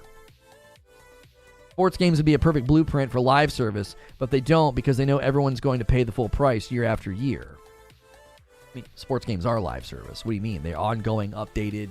They've got seasonal events. They've got things you can buy. I mean, honestly, that would maybe be a fun experiment. Can we analyze sports games and maybe even make the argument they're not really truly live service because they're supplanted every 24 months or less than that, right? How often are you replacing your Maddens and your FIFAs and your NBA 2Ks, right? Are they even really live service games if every year you're buying a new one? Do those even really fit the format of what we're talking about with like live service ongoing games?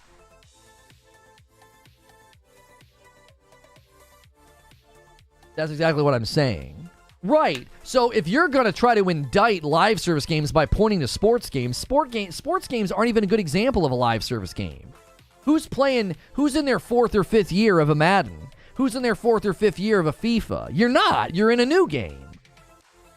You're in a brand new game. That's the thing. Live service ongoing monetization is structured around games like Elder Scrolls Online, Path of Exile, Diablo 3, Destiny 2. These are ongoing live service games. Like, you can't even really use sports games as an example that, like, live service is toxic to gameplay because of the focus on microtransactions, because sports games aren't even really live service games.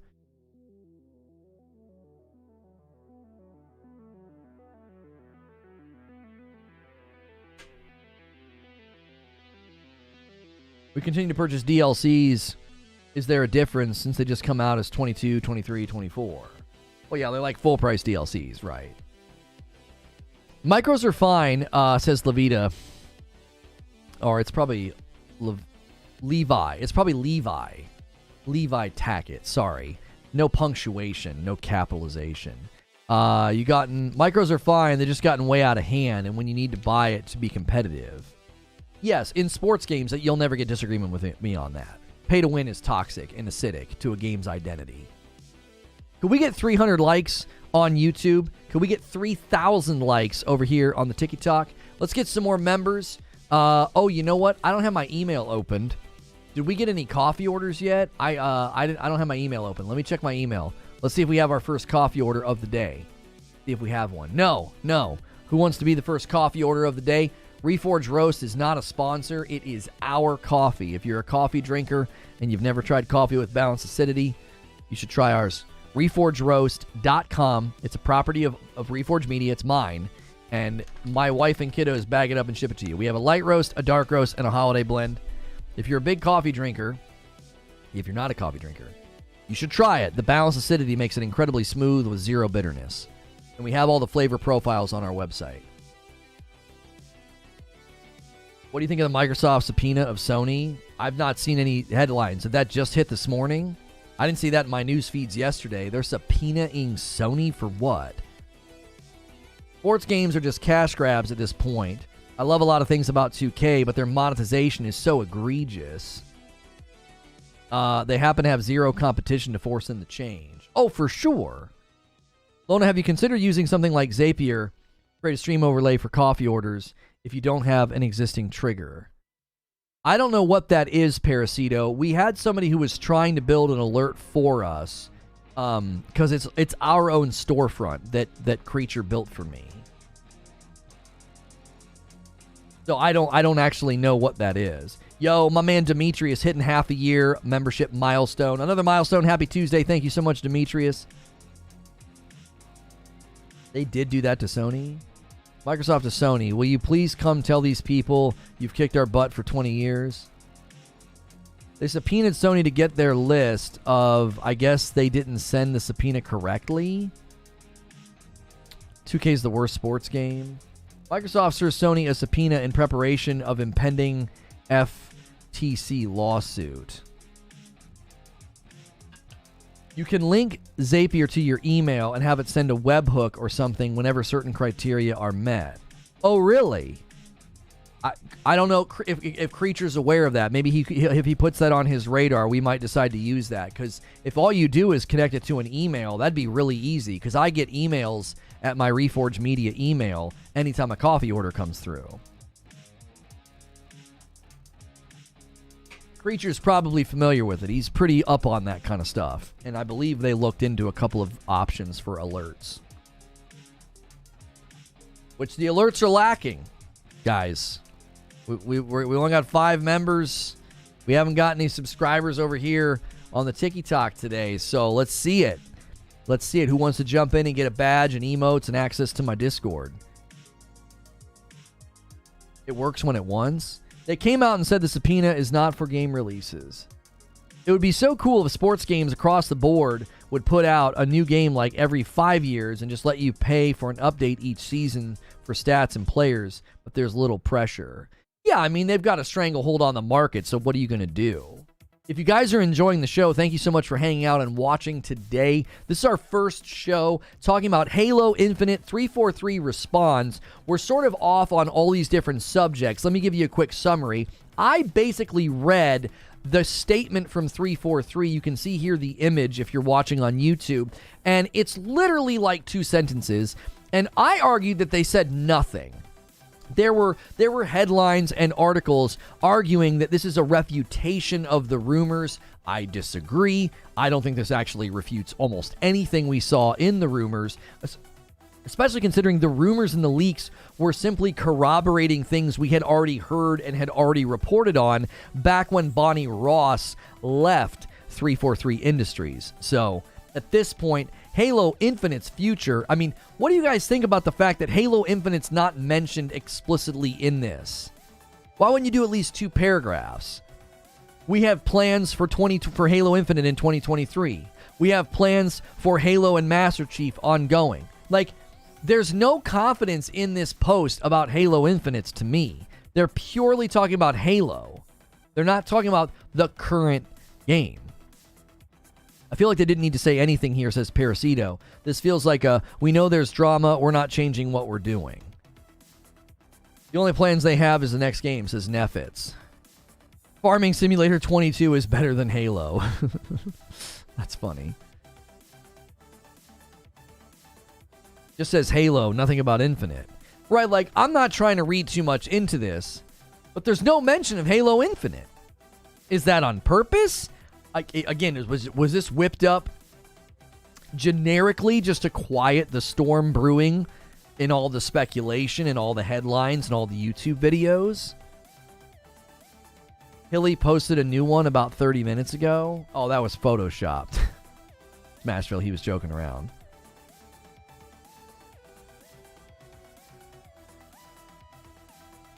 You don't do 2 paragraphs, says Sinos, because nothing has been decided and they are stuck in limbo. Goat Sim's better than Halo. Game is a lost cause, says Lost in Silence over here on the tick.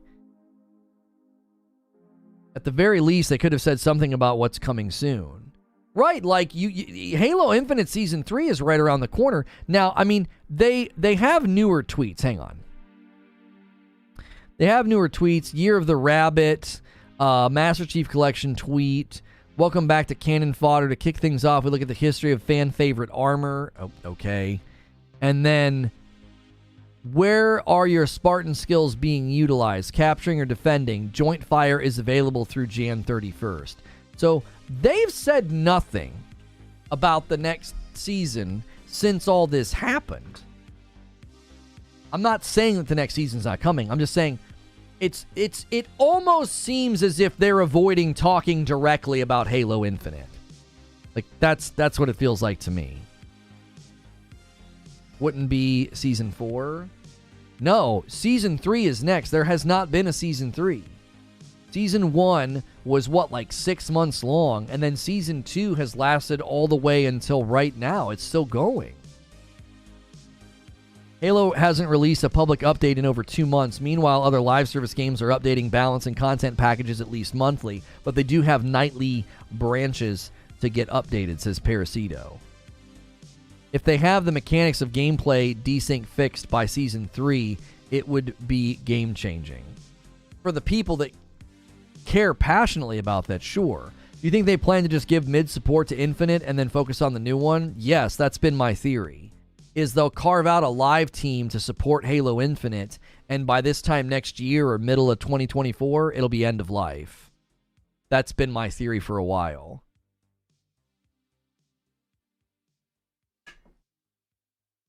And they'll just start building the next game with the support of other studios. I think that's why we got some of the rumors that we got. I think that's what they're doing.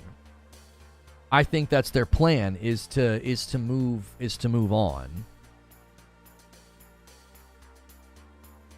I wonder what will happen with the unreleased Stadia game studio exclusive. Hopefully Jade Raymond and Haven Studios along with PlayStation buys them. No co-op in Halo. Network co-op is there. Local co-op got completely scrapped as a plan. They announced that third quarter last year, I think, is when they announced that. I can't remember exactly when they announced that. You know who else is pretty quiet? Bungie has been pumping the hype train for a while because they got nothing.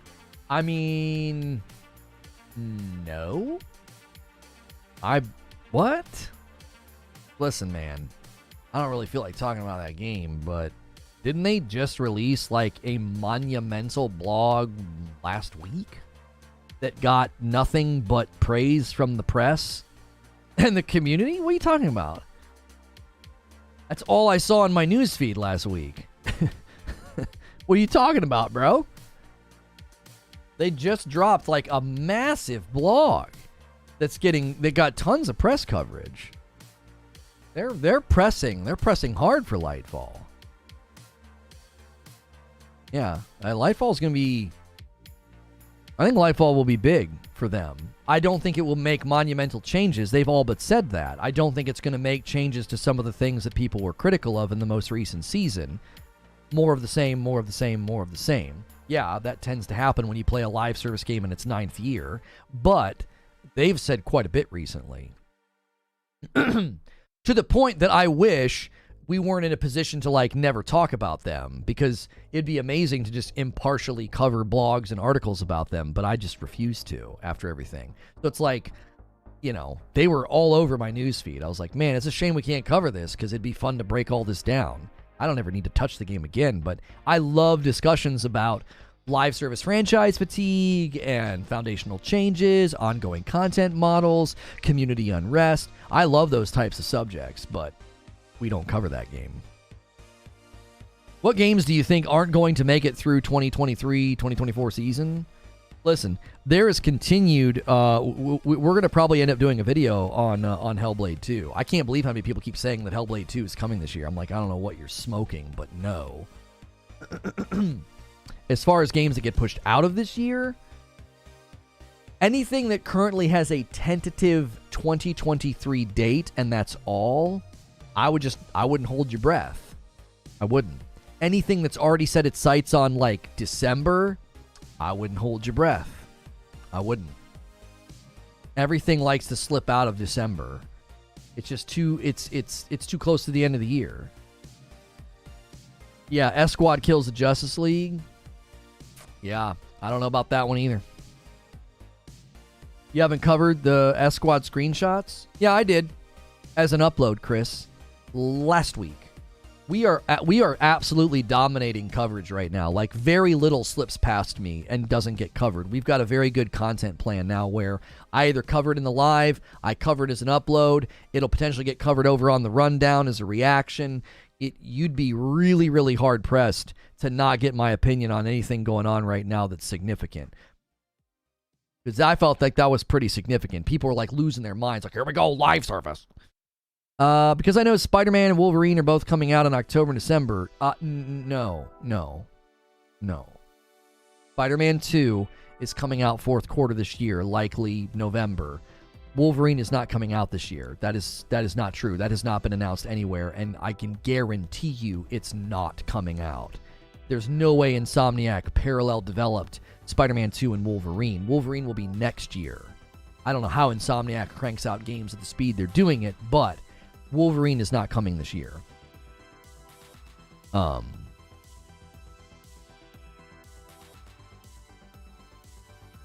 Get banned from D2 for speaking out against the mods on the forums. May or may not have said few choice words. Yeah, you can't go crazy on their forums, that's for sure.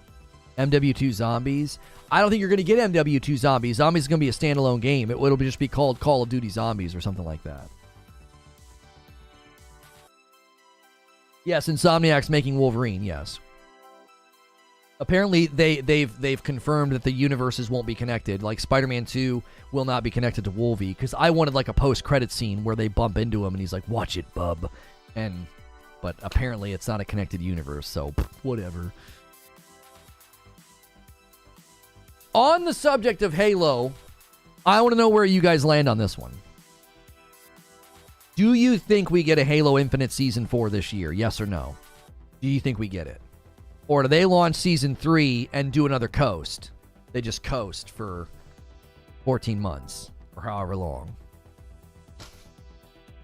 I'll tell you what I think in a minute. Got a couple of yeses, got a no. No, no, no. All you guys saying no are wrong. I'll tell you why. I'll tell you why you're wrong. No, no, no. Okay.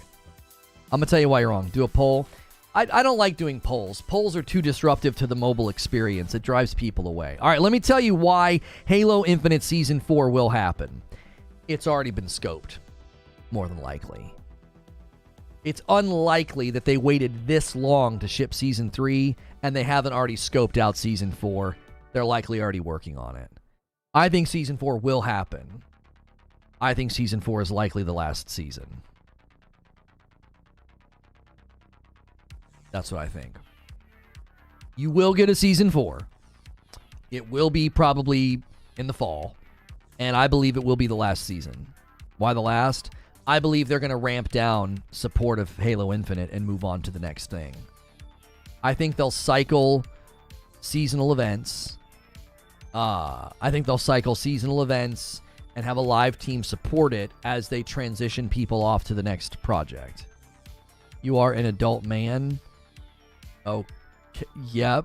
Yes, I am. I didn't. Am I using a filter or something on the tick to make me look like a cartoon or something? What do you mean? Did they announce they're sticking to the 10-year cycle? They've not said anything about that. All they said in their announcement, I'll read it to you. They tweeted this.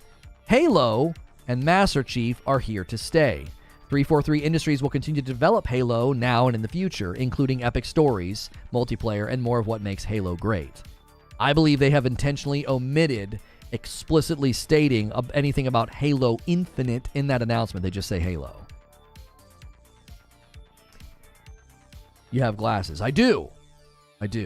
These are a larger frames than what I typically wear. You guys want to see a comparison? So their most popular frames are the Infernos. These are the Infernos right here, right? And then these are thicker and have like a pattern on them.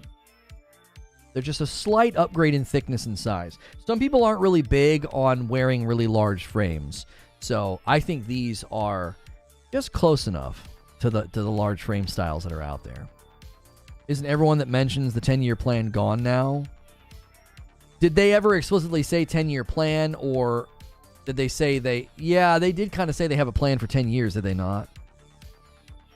Hey, Loney, guess what I'm doing right now? Packing my suitcase. Brono will be here soon. Well, soon. Relatively soon. It's a long trip. Got a lot of ocean to fly over. What do you think about a playable Halo VR game like the Doom 3 VR? I don't think there's any need for anything like that right now. You got to focus on delivering a polished, successful product. And that's likely 4 to 5 years away. That's likely 4 to 5 years away. Infinite, I firmly believe that Halo Infinite will be shut down, potentially retconned in the near future as they dig in. Like, I'm not going to be shocked and surprised if, let's say, we land in November and you're like a couple months into season 4 and there's some big block of text announcements, right, on the Halo Twitter that's like, we have officially decided to, and they'll outline some plan about going nose down, investing in the engine, investing in studios to deliver a much better Halo in the future. And it'll be their plan to, like, basically end Halo Infinite. Your audio is much better on TT than YouTube, just saying. That's literally impossible. It's the exact same audio. It's the exact same audio. There's no music on the tick, so maybe it just sounds cleaner because of that, but it's literally, truth be told, you're getting it right off the mixer and they're getting it from the Focusrite. So you might hear a slight difference. Honestly, it should be better on YouTube because it's going through a Focusrite, converting an analog signal, the mixer's analog, converting an analog signal to digital. You're not getting that on the tick. You're just getting a USB cable right off the back of the mixer. Unless the mixer does its own analog to digital inside the mixer itself, and maybe it's slightly better. I don't know. I never thought about that. Yeah, I never thought about coming off the mixer to the computer, but that's going to the phone, so I can't do that anyway. Hey, a $2 tip from Virus Phantom says, what does the Frickmas blend taste like? There is a flavor profile on the website. Would you like me to read it to you or show it to you?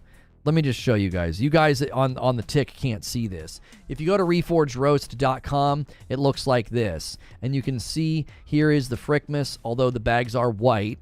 They're supposed to be black. We'll get new bags for light and red, light and dark, and they'll be black. But up here at the top, you can go about the coffee, and then it shows you all the flavor profiles and flavor descriptions. So here's light, here's dark, and then the Frickmas is a seasonal blend, is low acidic custom blend of citrus, chocolate, and green grape with a crisp finish. And yes, single origin Mexican bean. The grape gives it just such an amazing crisp flavor. It makes it taste like a seasonal, like holiday blend.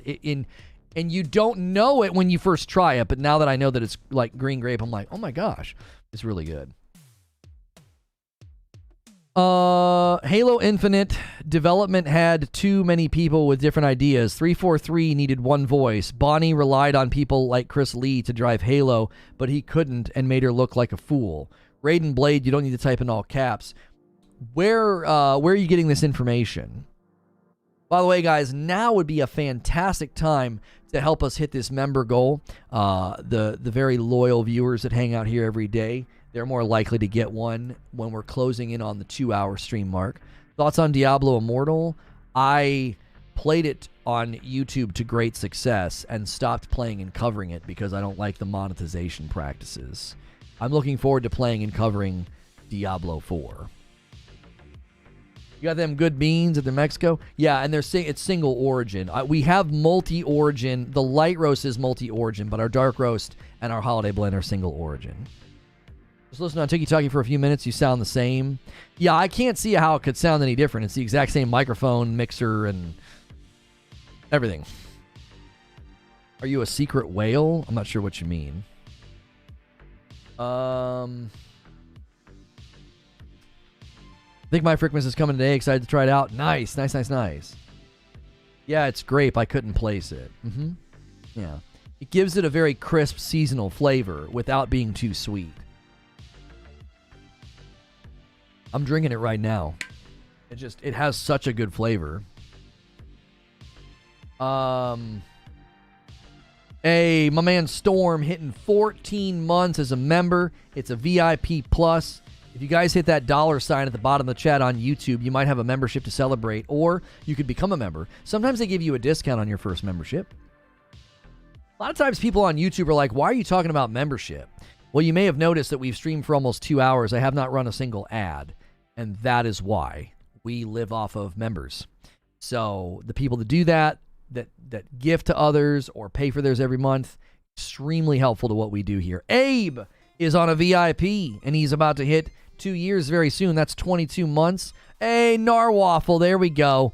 Narwaffle's going to gift. There we go. Let's move that number. 6 out of 25. Thank you. Jariah just got gifted a member. Thank you for doing that, Narwaffle. Any news on GTA 6? No. Also, all eyes on the day before. We're supposed to be getting raw gameplay from the day before this week. Any plans on covering Wanted Dead? Yes, that game looks so good, doesn't it? I want to play that and cover that. Yes, I believe it comes out the day before another really, really big release. So, you ever played a game called Destiny? Yeah, played it and covered it quite a bit back in the day, but not anymore. Meech hits 16 months and a VIP. Just realized I had a milestone. There you go. Gorthysis hits 7 months and it's a VIP. I need to do an upload just for members and just for Member Plus and VIP again. I haven't done one in a while. I did a studio tour for Member Plus and VIPs. Yeah. The Microsoft part involved in it is that they don't want to let one of their oldest and top profiting franchises come to an end. It's like Toei letting go of DBZ. I'm not going to deny that, like, Halo is a long-standing franchise for Microsoft, but I don't know, man. Like, profitable? Has it been? I don't know. You know what I mean? It's one of those things where it's like, can we really say that anymore? After all that was spent on Halo Infinite, I just don't know. And 343, as far as the developer to work on it, I don't know how much Microsoft's going to want to spend to back them anymore. I just really, really don't. What got you into coffee sales? I was working with a coffee company in 2020, and they dropped me and were extremely unprofessional. And our coffee was extremely popular. We were competing with mainline coffee sales on their site. And so we found a coffee company that could flavor match, and we brought it back. It's mine now. It's mine. I don't need to work with you. I don't need to work with your company. I got my own. It's mine now. Has the franchise lost the goodwill that it had? I mean, goodwill's a weird word to use. I don't even know if it's like goodwill. To me, it's more like, have they lost trust? Like, does anybody trust them at this point? You know what I'm saying? I have a hunch that 343 got their knees taken out by the finance department due to Microsoft's normal development cadence, which simply doesn't translate to game dev. Lono Ren evolved. F your manager. Matt Baggs, been a member for 13 months, says, lucky 13, baby. Thank you so much for doing a member plus. Weezy says, heads up. Classes are back Monday and Wednesday. I won't be around as much. I'll try, and I'll be there for the Xbox show tomorrow. Yeah, we are. For those of you interested, we will be co-streaming and covering the Xbox showcase tomorrow on the 25th. All those questions about coffee, and nobody ordered any. You guys, you make me curious sometimes. Make them go to the site and answer a bunch of questions. They're like, no, I don't want any. I don't trust anyone in gaming outside Nintendo. What makes you trust Nintendo so much? That'd be the question. What about Nintendo makes you trust them? I'm not saying Nintendo's not trustworthy. I'm just curious why you see Nintendo different than other companies. You know what I'm saying? Hey, Craig. No, we don't have Amazon. We don't have Reforge Roast on Amazon. We would make no money if we did that. My man Craig is going to gift 5 members. We have not missed this goal since we started doing it in November, and he takes us to the halfway point almost. King Trot gets 1. Dr. Jones. My man Allen gets 1. Rumble 8 and SAO Roxas. Thank you so much, Craig, for pushing us a little bit closer to the daily member goal. I appreciate that.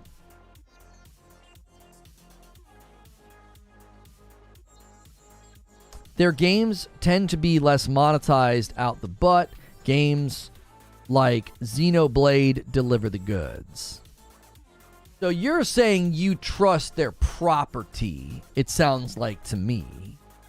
You trust their property. Like, they have reliable property, is that what you're saying? That's a sign, guys. His name is Craig. If you don't want to buy yourself some coffee, feel free to buy a case of Frickmas Blend for me, says Vengeance.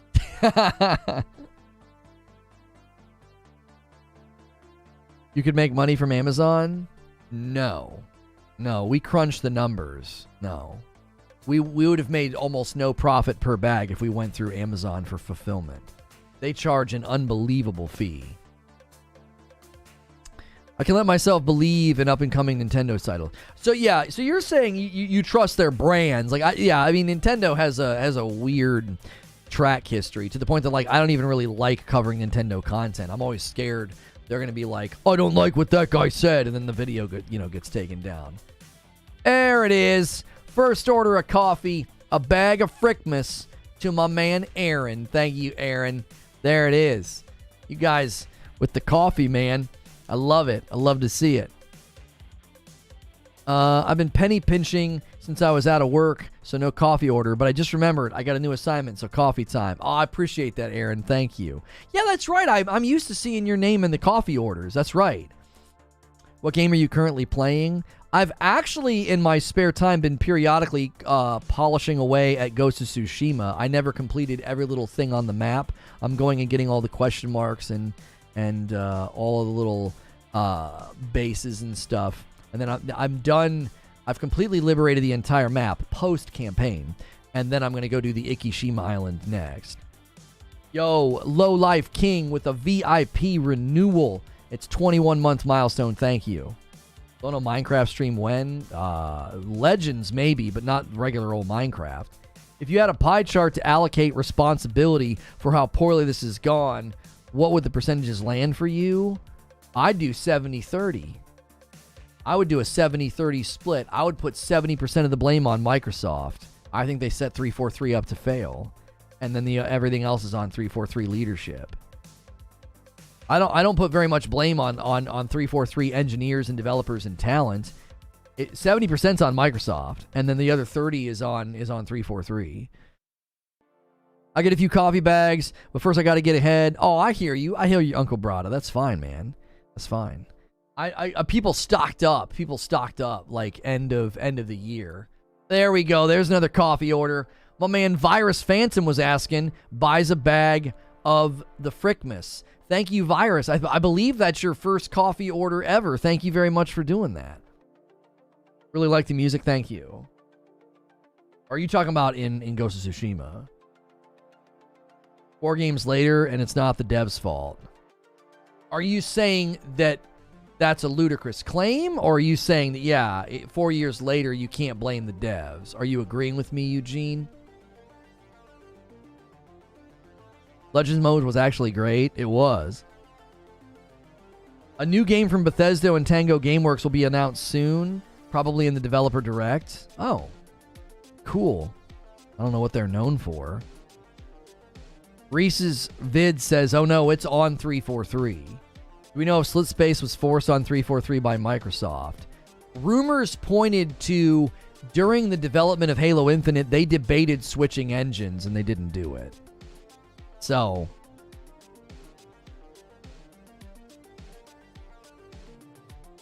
the name of the game is Hi-Fi Rush. What's that? Do we even know what kind of a game that's going to be? 1 or 2 games you can blame the dev. 3 and 4 games you have to blame. The blame goes higher. Tango is Mikami's studio. They did Evil Within 1 and 2. Okay. You don't blame players for losing when management hasn't done their job.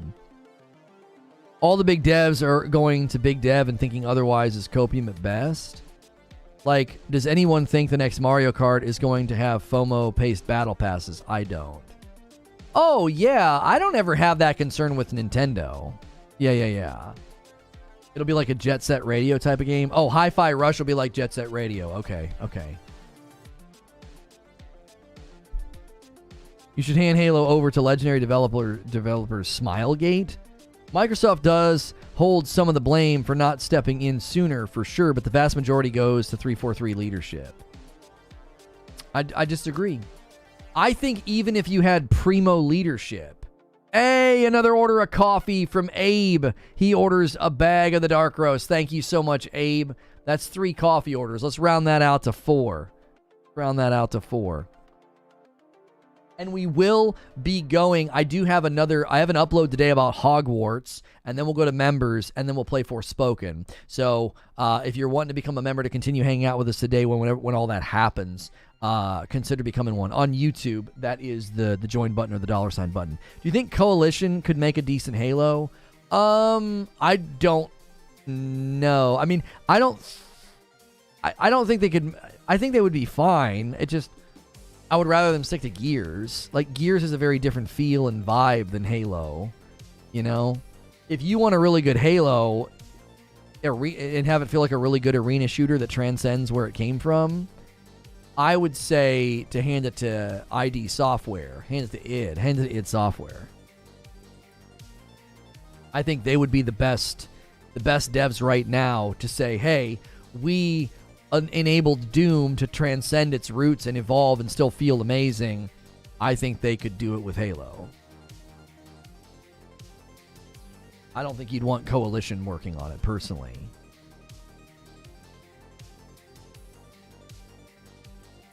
Yeah, maybe Respawn, but Respawn's got tons of stuff that they're working on, so I don't see it.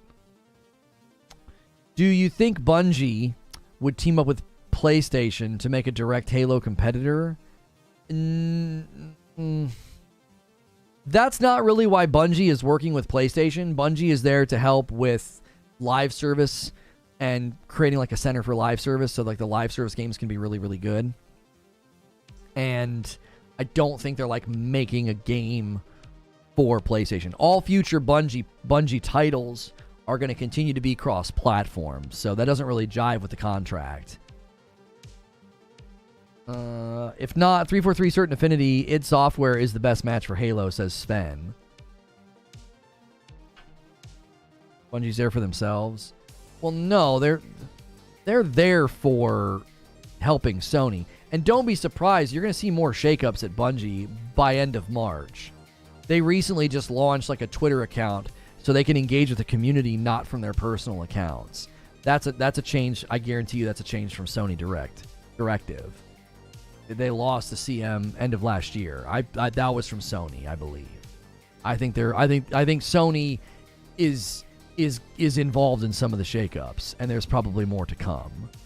I don't think you buy Bungie and just sit back and be like, yeah, keep doing what you're doing publicly. It's totally fine. I don't think so. Give it to Rare. Obviously a joke. I was going to say, Rare? Really? Bungie Matter is rumored to be transferring over to Sony co-ownership and seems like it's lining up to enter the competitive FPS space. Well, and if that's true, Parasito, then that adds more context to why we're seeing their public handling change. Having a CM leave that was arguably one of the worst and more problematic CMs in history, and then completely changing how they engage with people publicly on Twitter, I think that's a Sony directive. I think Microsoft is waiting to put a group from Activision purchase over Halo. There's that theory as well, that the Xbox Activision deal is like, oh, we're going to hand Halo Infinite to one of those studios for sure.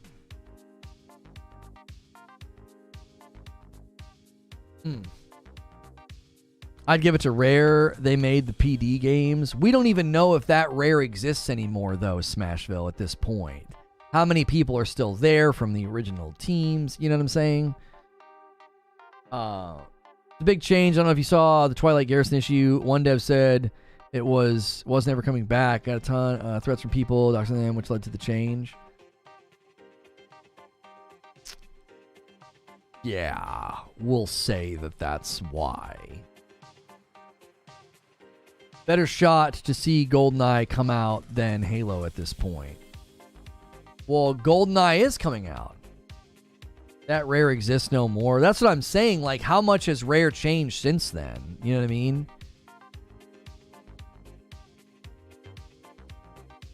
At what point do you just let Halo go? No, keep Infinite failing with 343, says Butters. Make an Activision studio start a new project. Well, that's what I'm thinking. Like, I think no matter what you do, I think Halo Infinite's done. Like, I just think their plans for Halo Infinite have to be a ramp down. They have to be it has to be a ramp down. And then after that, you start building whatever the next game is. I don't see it. I don't see how you can keep Halo Infinite going. It just doesn't. There's nothing there worth building upon. There's so many baked in problems. I don't think so. Rare is long dead. They're rare in name only. Yeah, I don't know what their size reduction's been, how many people are gone. You know what I mean? You're wrong. 343 did say they're the ones developing the games. So why are we talking about this? Okay, you do understand, King Trout, that right now what 343 said is not at odds with the rumors. Certain Affinity is already working with them in building Halo property. So what 343 said is not a we're going it alone, nobody's helping us, we're doing all this stuff. You know what I mean? Yo, thank you so much for jumping back in as a member, Ganks. And we need 14 more. If we hit 25, I give 5. We've not missed this goal since November. You guys have been crushing it and killing it. Thank you for getting us about halfway there already. Thank you for 3,500 likes over on the tick. Pay to play killed Halo. Pay to play? Can't even change your color without paying for it? I mean, multiplayer is totally free. I don't think the monetization is what killed Halo, like, at all. Forgot to switch my YouTube stuff over to my new account when I canceled the credit card. Oh, no worries, gangs. What could they do to make Infinite relevant again? There are too many titles. And there's not enough there. There's not enough there. Lono, I could also see that being a Sony push as well. Like, it could be a bit of both. It was right after they announced they were making changes about community interactions with devs. This is something they should have done a long time ago. It's a symbiotic relationship. It's a symbiotic relationship, Gilly. The way they've carried themselves publicly is related to the responses that they get. It's a dance. Yo, my man Predator 3A ordering 3 bags of Frickmas. Thank you so much, rounding us out to 4 coffee orders for the day. You the best. BR will not save Halo, says Wheezy. Forge didn't save Halo. Nothing will save Halo. They said Halo isn't going anywhere. Yeah, listen. This here, this is so generic. This is not a refutation of everything that we heard. This right here could still perfectly line up with everything that's been said about how 343 will continue to support the multiplayer. Other studios are going to be brought in to spearhead new initiatives. This right here doesn't refute any of that. Big Team Battle so bad and Infinite to me. That playlist is important and it's butt. Wheezy says, 3 years ago, I said they couldn't maintain a decent base for a month and it was going to die. I think Halo in general is done, says Valiant. I think it's so steeped in nostalgia that its fans won't accept the evolution that it needs to reach new audiences. Can we talk about the day before? Before the end of this month, we are supposed to get raw gameplay from them. I uploaded a video last week and was like, prove us wrong. Prove us wrong that your game is real. And I don't think they're going to prove me wrong. I don't think so. I don't think that game is ever coming out. And if it does, it's going to be a pile. My favorite question is, why do you have faith in Halo? Yeah, that's a good question. Why do you have faith in Halo? Why do you have faith in Halo Infinite? I'm worried about the next Halo. 343 have fewer people than they did with Infinite, and they still got the 18-month contract thing. That's exactly what I was trying to say earlier. How could anybody have confidence in future plans for Halo when they're smaller? Like, they were bigger, and Halo Infinite is what we got. What do you think you're going to get with a smaller team? I don't think they're making a BR. Where is that coming from? King Trout, with all due respect, as somebody who claims to be in the know about Halo and tried to create a narrative yesterday with me that it was an award-winning game, what do you mean? They're not making a BR. Where's that coming from? What are you talking about? Wait.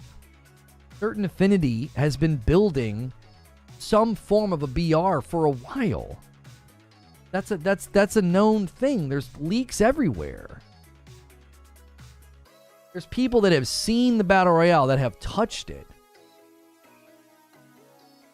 Agreed on the rose-tinted view of Halo, says Parasito, but I think the modern landscape is demanding something that Halo simply isn't. It doesn't need to be live service, it just needs to be complete and well-written.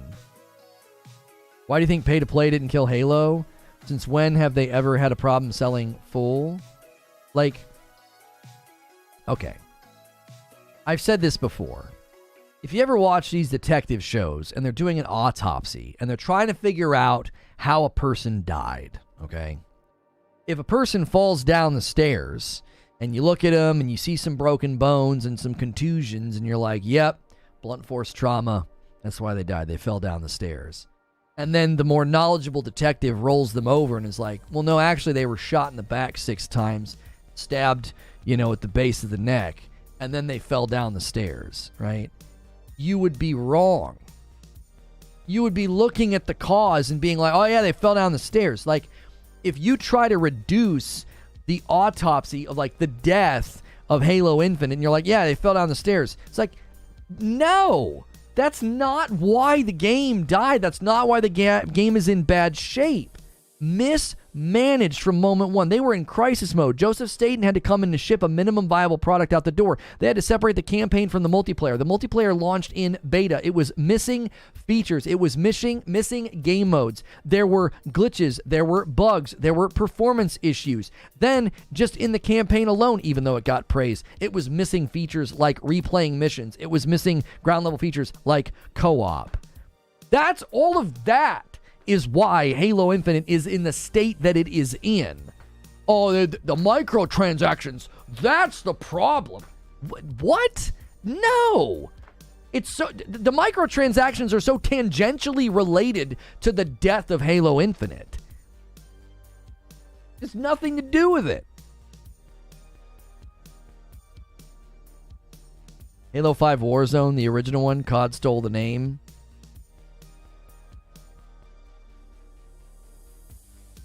What? What are you talking? What? What are you talking about? Warzone is literally a BR. Warzone is a BR. Certain game in Halo 5 Warzone type, not BR. That's nonsense. BR would kill the franchise.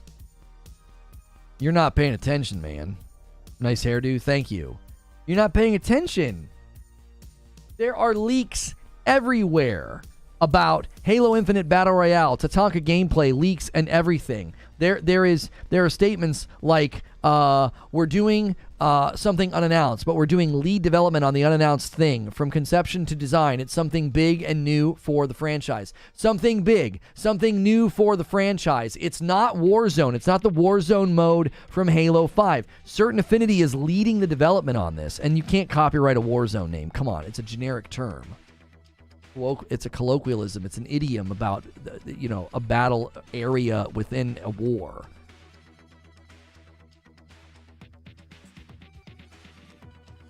One game mode isn't killing any FPS. I would try it. I'm not going to even pretend that a Halo Infinite Battle Royale would do anything. I'm not going to try to pretend that. I was contesting what somebody said in my YouTube chat, that they're not building a battle royale. Yeah, yes they are. It's all but explicitly announced at this point. They just haven't announced it. There is a Halo battle royale. There is a Halo Infinite BR or a Halo BR coming at some point. Certain Affinity is building it.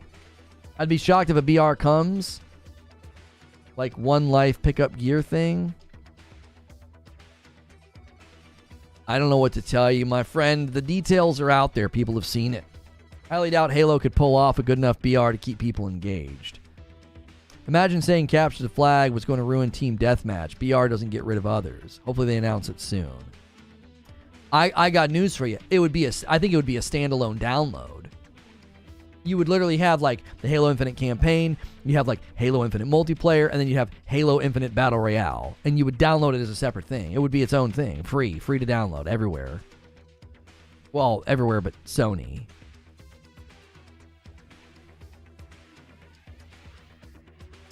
Yo, what's good, Masterclass? Halo has had a BR for years. It's their most iconic gun. Oh, shut up. I freaking hate you. That's good. That's well done. When Phil said that Halo Infinite wouldn't make or break the franchise, that confirmed that Microsoft is being out of touch with gaming. Every game should be treated as a make or break. It almost felt like Phil Spencer knew it was going to be bad when he said that. Like, this isn't going to be very good. We'll weather this storm. It won't make or break the franchise. Multiplayer developers are still there, all of them. The team responsible for the story mode are the ones that got let go. Sure.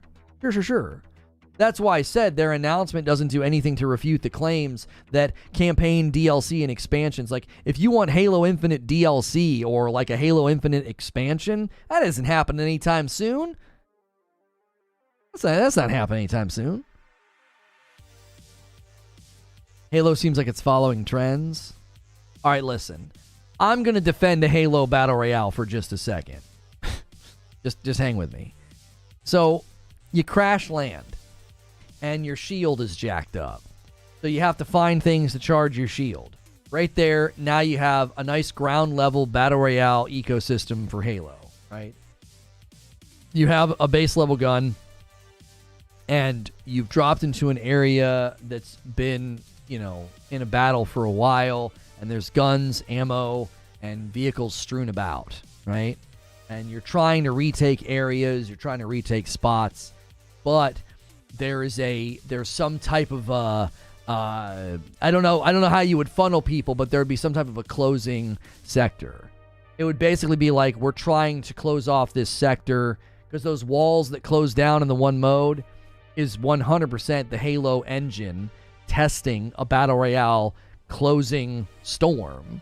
And they would, create some kind of lore that we're trying to secure the area, and this, you have so much time to move, and then, these walls are going to close in. It's how we're defeating the enemy or something. It'd be something like that. And we already have confirmation that it's 3 players, and, there'll be zone closure and different things like that. Like, this has all been confirmed by people who have seen it. Yeah, and no one played it? No one played what? What are you talking about? You could make it Reach and the Covenant are glassing. Like the final mission on Reach, you try to survive. Right.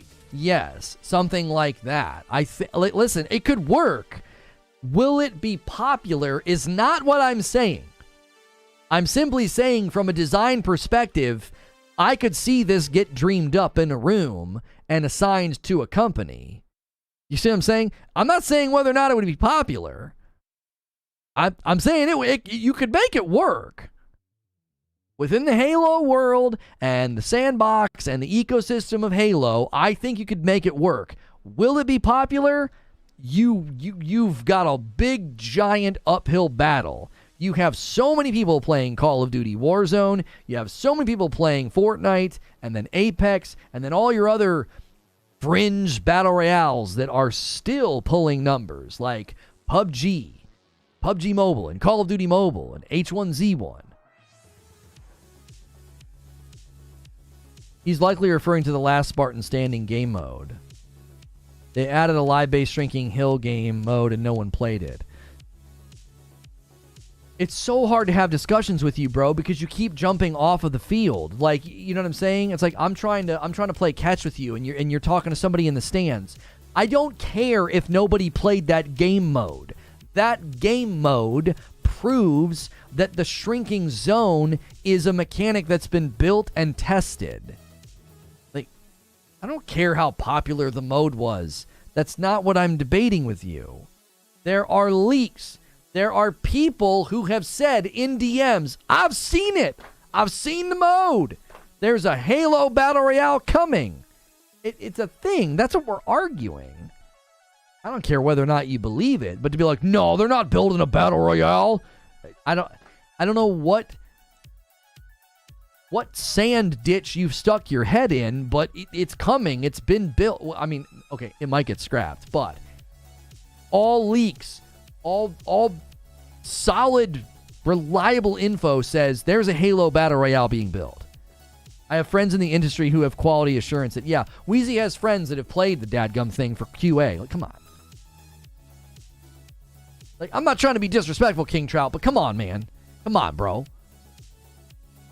This is what I do. I cover gaming news and leaks and rumors, and the Battle Royale is literally the only thing left to do is to formally announce it. That's all that's left at this point. Yeah, there's code in the game for it. That's true as well. Yo, good morning, East Coast Overlord. What's the too long didn't read?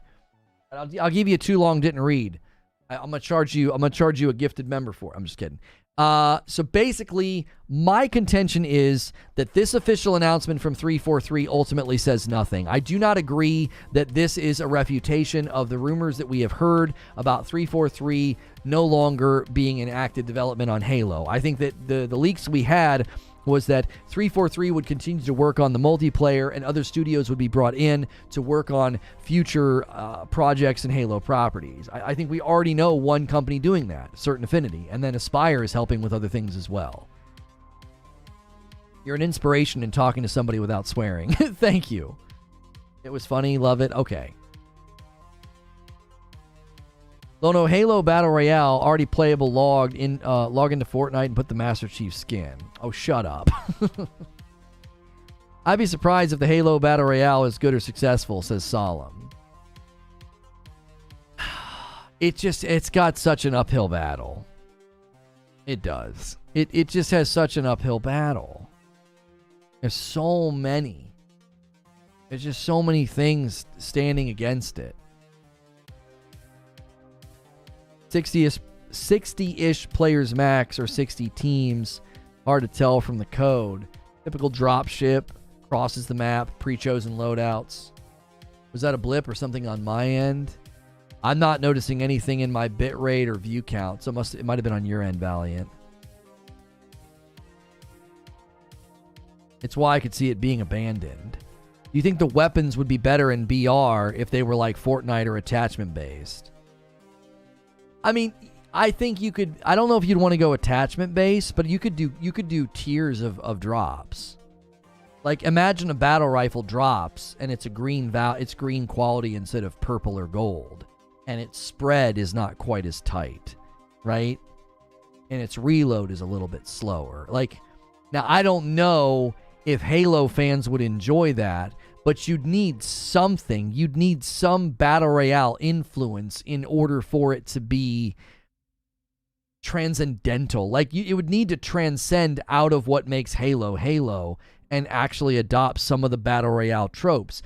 Or if not, people would be like, why bother playing this? It's just Halo on a much bigger map.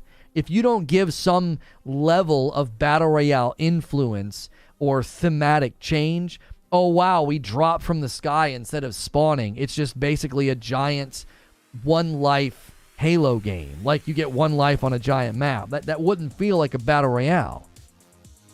Instead of big team battle, it would just feel like giant team battle. It would just it would need to have a Battle Royale influence of some kind. It would. Halo 5 already had different rarities of weapons. They could literally just copy that. They already have alternate versions of the guns in the game now. Oh no, a space tornado. Well, no, I'm not saying that. I've never argued that Halo's BR would be bad. My argument is, who is this for? And I think that's the fundamental challenge with Halo gameplay. Who does it appeal to anymore? You know, the old arena style. How do you get new people to come and play? Eugene says, King Trout, I don't know where you think you are, but there's a core of people here that when they say something is happening, it's likely happening. We known each other's for years. Trustworthiness isn't in doubt. Yeah, I mean, a lot of the people here that hang out in the Discord and vet things and research things, we have a very reliable community of people here. We don't shoot from the hip. This is what I think maybe happens sometimes, King Trout. I think YouTubers have conditioned some of you guys to always think that I have an angle. Or that even people in our chat like have an angle. And it's like, listen, I genuinely mean this. This is not arrogance or ego. We are not just some other YouTube channel. We aren't.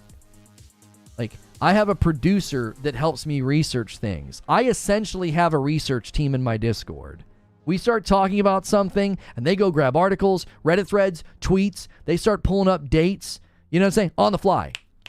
Like, I am not an island. I'm not just some guy out here with hot takes. So like when you hear certain things stated on YouTube, I think you've been kind of conditioned to be like, yeah, there's probably a bias, a slant, or an angle here. I'm like, no, there's a battle royale coming. No, I think Halo Infinite's on the way out. I don't have an angle. Like, I go back. If you go to my channel, go to my live stream tab, and then search for the word Halo, go back and look how much I covered and played Halo with the community. I gave it tons of airtime and was really hoping it could do something great and fun for us, to be a regular game that we play. We check a new season, check the battle pass, check the new modes, play with you guys on Friday nights. Those were some of our biggest community game nights, by the way, the Halo nights.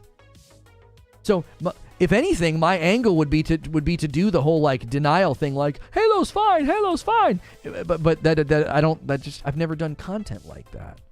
I've never covered things in that way. So I don't judge you or like that's not a slight. I think just so much YouTube content out there is just kind of lowbrow. Lack of research, hot take, preaching to a choir. I just hope over the weeks and months that you guys hang out and continue to hang out here, you start to realize that is not the kind of coverage you're going to get at Reforge Gaming. You're going to get well-vetted research topics. And if I get something wrong or my position changes on something, I'll be the first to admit it. I'm like, yep, I got that one wrong. Like, I'm the first to admit that. Tribalism sells? It does. It does. Yo, what's good, Kill You? Good to see you in the chat. I love that red badge. It's so sexy. Agreed with you on that, says Brown Excellence. The YouTube community itself is just never credible, so people always reserve their right to question. Yeah, and I honestly kind of respect the skepticism. I do. I respect somebody's skepticism, but like, I don't know. But I hope over time you can start to see the like, I'm trustworthy, bro. I don't blow smoke. I don't want to waste your time or mine doing that. Hey, a gifted member from East Coast Overlord. He makes good on the transaction, and it goes to Otenar. Guys, we're officially halfway to the daily member goal. Help us get to 25 members.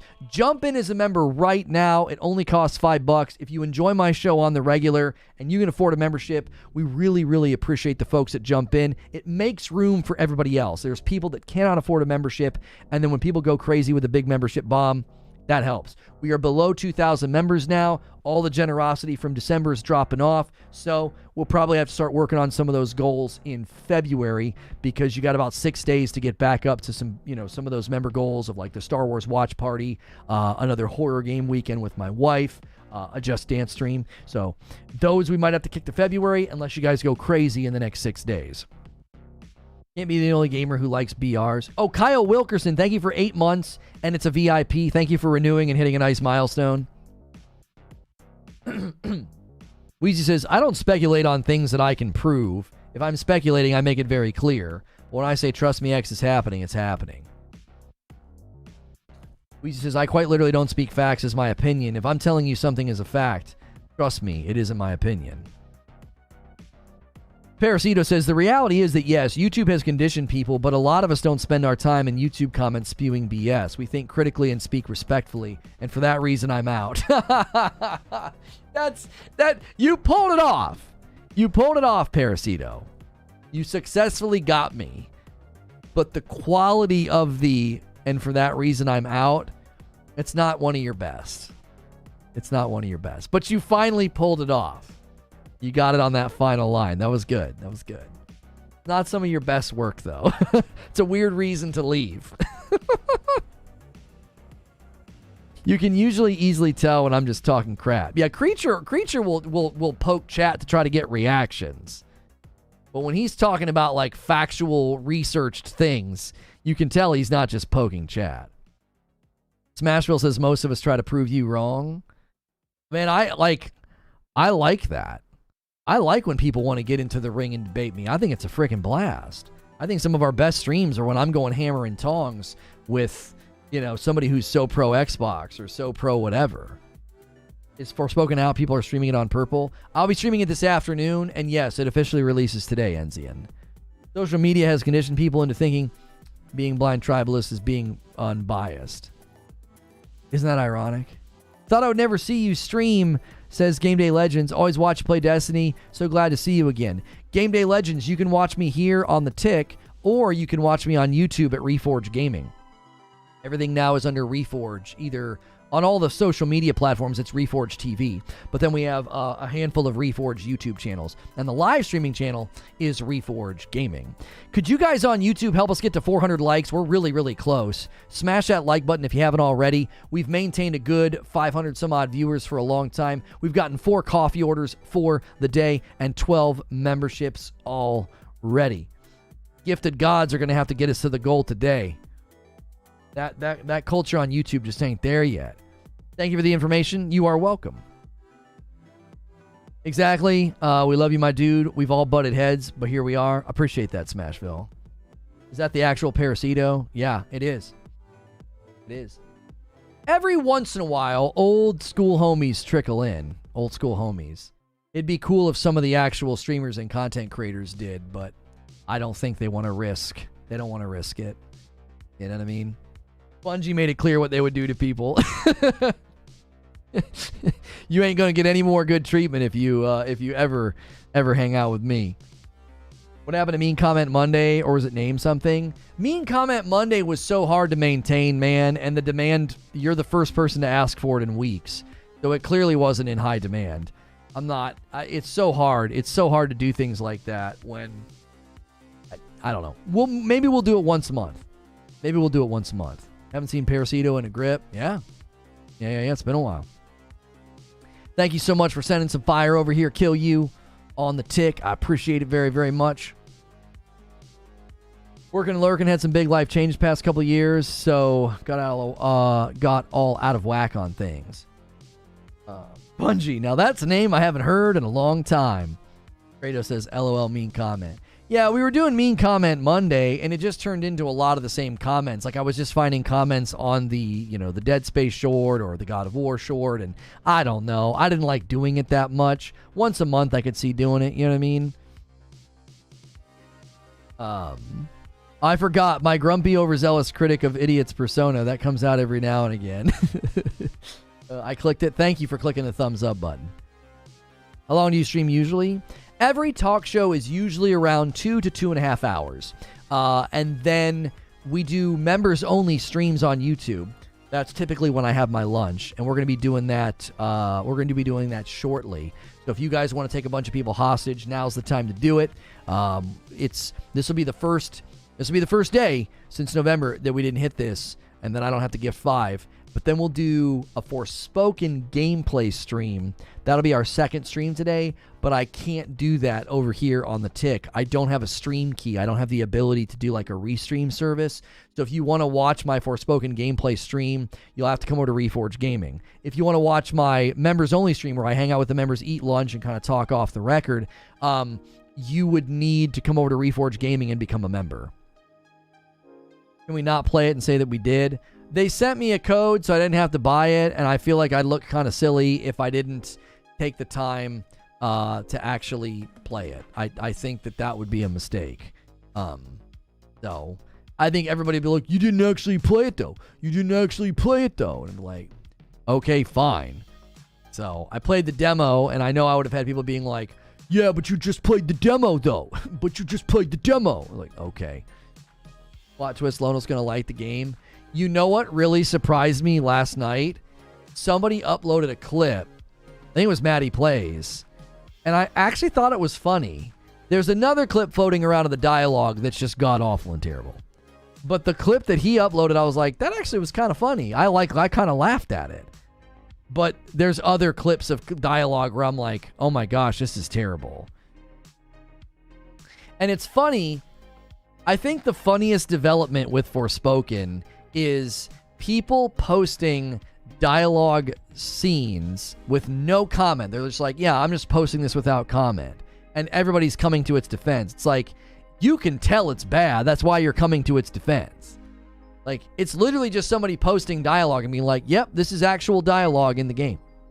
A 7 spot from the Claymores. Microsoft cutting 2/3 of the campaign was a disaster. Bungie's Halo had a huge campaign variety and replay value, while Infinite had one biome with a crying pilot and a bootleg Cortana.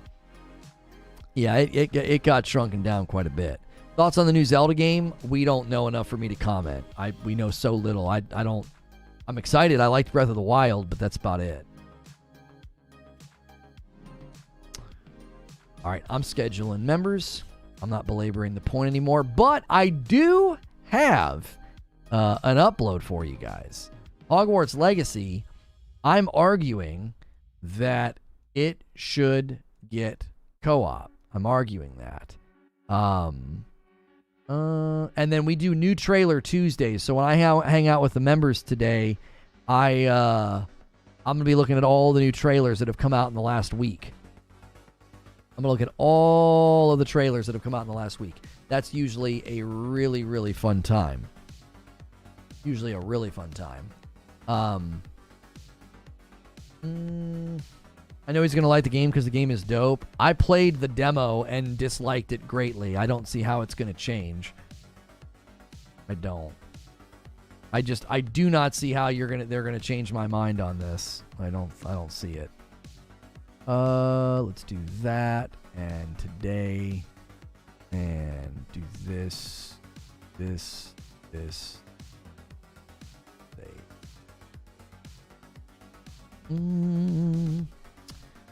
What are your thoughts on The Last of Us show? I'm saving it. I'm saving it. I am gonna binge it. I've got a Paramount Plus subscription. We're working our way through all the Star Trek stuff, and I don't want another subscription. So I don't want another subscription to watch one episode a week. So that's how we're gonna handle that. Awesome show. You won't be disappointed. Yeah, everything I'm hearing it sounds amazing.